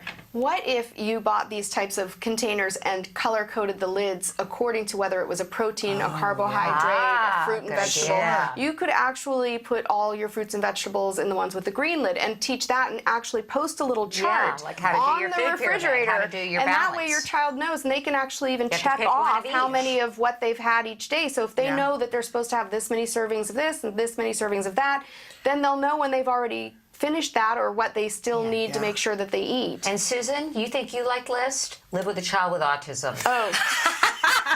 You think you like to compartmentalize things and check things? Live with a child with autism. They love it. Well, this will be great for them then. I know. And we should say you are the queen of lists, and in fact, you have a wonderful book. Tell them about your book and where they can get it. I do have a book called The Fab You List. List it, live it, love your life. You can get it pretty much anywhere that you can find books. Amazon carries it, Barnes & Noble, Target, anywhere where you would find books. And it is about listing, but it's a different type of listing. It is about listing what you've always dreamed of doing with your life, and it gives a lot of tips and suggestions about how you can get motivated to get out there and accomplish those things, because we all deserve it. We all deserve to live our dreams, and we can. And the big difference between someone who has a dream, because everybody has a dream, right? And someone who has their dreams come true is action. And that's the step that I think is missing for a lot of people. Exactly. But this is where lists actually can help you to make sure that that happens. It keeps you accountable, it keeps you on track. It's a reminder all the time of what you've done and what you haven't done, what you still need to do. And you can make little sub-lists of action things. So for example, you're not just listing the goals, but you're listing 3 first steps towards achieving that goal. All of this is in the book, but yes, I am never tired of talking about how it changed my life. It really changed my life. I was just going to say, too, and you talk about this in the book as well, about what you were doing before and how this changed things so that you were living your dreams. Yeah, I wasn't doing a whole lot. I mean, you were a mom of 3 I was a kids. mom. Okay, yes, and that's a big job. It is. Yeah. But I think I was really having. I had a hard time answering who are you, except in context with other people. I'm a wife. I'm a mom. I'm a sister. I'm a daughter. But who was Susan? I didn't even know where I'd gone. I mean, I so completely immersed myself.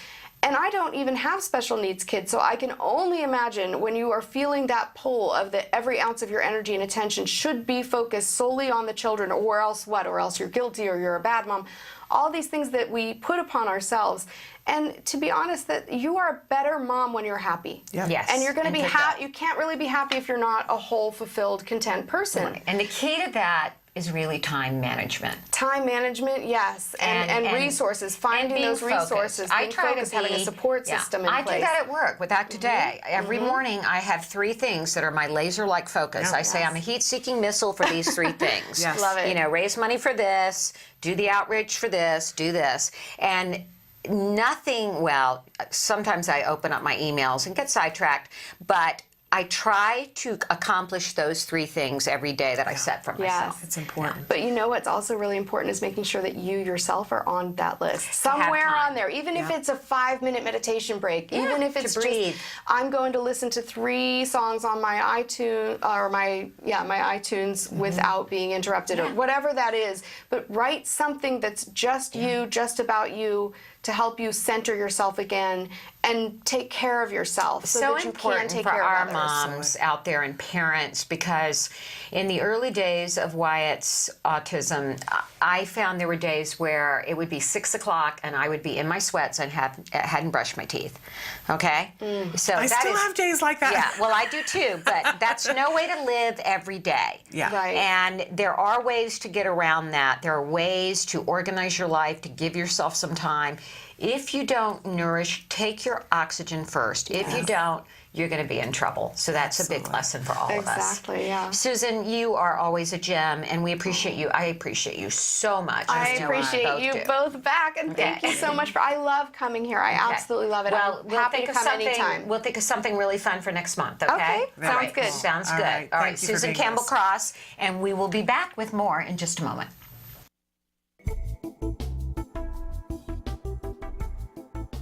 Skills is an online program that provides assessment, curriculum, positive behavior support planning for challenging behavior, and progress tracking, and it does this all in one place. The skills assessment and curriculum addresses 8 areas of development, which even includes advanced higher level areas such as executive functions and cognition, which pretty much makes skills the only ABA-based set of curricula for teaching more complex skills, things like problem solving, planning, self-management, perspective taking, and even inferring and predicting others' private events. Skills is a 4-step system. Step 1 is to add the child to your account. Step 2 is to start assessment. The skills assessment is the only ABA-based assessment with psychometric research demonstrating the language subscale to have excellent reliability. Every area of human functioning and typical child development from infancy to adolescence was researched, making the skills assessment the most comprehensive of its kind in the world, and we're quite proud of that.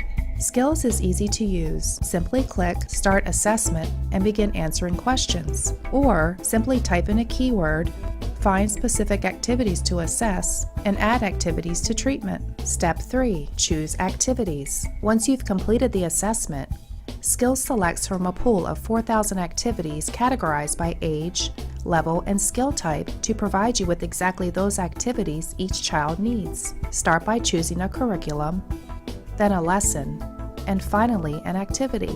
Click the information icon to view prerequisites, ages in which targets develop, examples, and IEP goals. Click the video icon to watch a short video. Once you've identified an activity you want to teach, adding activities to treatment is a snap. Step 4. Start treatment. Here you can access customizable activity lesson details, add your own customized targets and exemplars, and edit an activity status such as introducing or mastering it. You can even print handouts such as worksheets, tracking forms, visual aids, and other materials. Skills also offers multiple progress charts mapping curriculum progress, lesson progress, and cumulative number of activities and targets mastered over time. The Skills language curriculum is categorized by verbal behavior type so that users can identify progress for verbal operants, such as echoics, mans, tax, and interverbals. Skills is one of the only programs that provides the ability to write behavior intervention plans, or BIPs, for challenging behavior. With just a few clicks, the outline of the behavior intervention plan is written for you and ready to be printed and implemented. You can learn more about Skills today and get started by visiting us at www.skillsforautism.com, or you can call us at 877-975-4559. Skills. Progress starts here.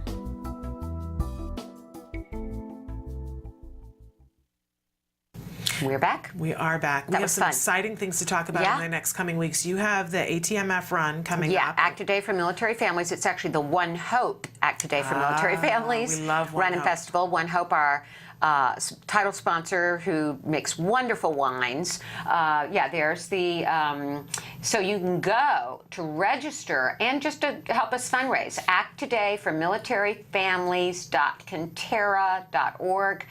This is the best race. I think you see a lot of those Marines there running. Much fun. It's so much fun. It really is. I mean, there's the autism community, the fitness community, and the military community all coming together to raise money for those who fight for us, who have to fight to get their children's services, and that's just not right. They deserve more.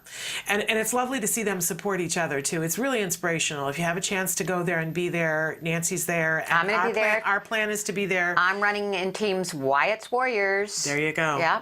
I stand on the side. I don't. Maybe I'll walk. Yeah, this go time. on Maybe I'll walk Conterra this time. and give me a donation. I'm currently second fundraiser. Ooh, you I'd love to get more and more and more. Okay. I'm going to remind you guys, first, we have a show tomorrow that's really just jam-packed with incredible, incredible things. We have a guest who's going to be talking with us tomorrow about MIT Scratch. This is a coding program that kids can start as early as 8 years of age. And for some of our kids on the autism spectrum, if they really love computers, they're going to love doing MIT Scratch. Really? It teaches them how to code. I'm holding the knob because I want to talk to you about Friday and I don't want to forget. Okay. But also tomorrow, we have a representative who's coming to talk about teaching kids how to build robots and different programs that are there for teaching robots.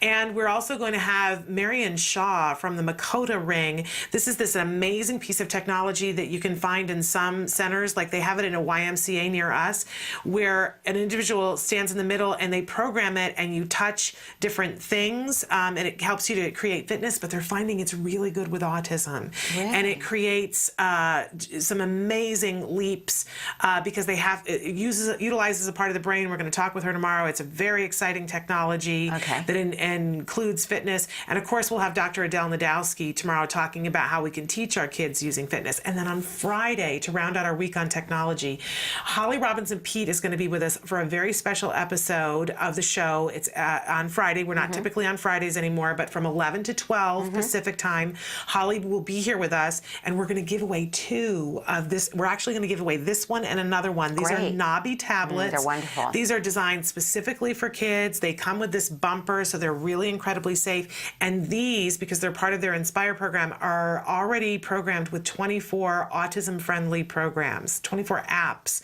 already that you're not going to have to pay for. So that you'll want to tune in tomorrow and Friday to find out how you can win these. We'll be giving them away during the show on Friday. So I don't want you guys to miss a minute of any of that. It's been a really exciting week here. Yes, it has. And really thrilled that we have some of these people on tomorrow to talk about some different things. Everything that we talk about isn't going to be for every child on the spectrum, right? Very important to know. Yeah, and we talked yesterday about some things for younger kids, and tomorrow it's going to be a little bit more about for the older kids, although the physical one, the Makota ring, is really for all of our kids. So I think it's important for us to think outside the box sometimes with technology and say, what do I need? What would I like? A lot of times it's already there. I know.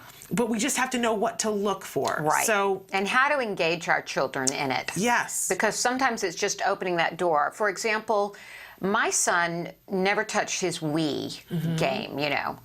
We had it for several years. Well, we finally introduced it in his ABA program with his therapist. I can't get him off that Wii now. There you go. You just have to have the entree into it, and then our kids and it's find teaching it him fascinating. reflexes. He does bowling, he does tennis, he does downhill skiing, he does all of it. And that opens all kinds of doors. We're almost out of time, but I want to thank you so much for being here today. It's always so much fun when you're here. Well, I love being here. And I want to encourage people to make sure that you're here with us tomorrow, and don't miss Friday with Holly Robinson-Peete, 11 o'clock in the morning Pacific time. Do the math where you are and take into consideration the time change, right? But we're out of time. We'll be back tomorrow. Until then, please give your kiddos a hug from me. And give yourselves a hug from me. Bye-bye for now. Bye.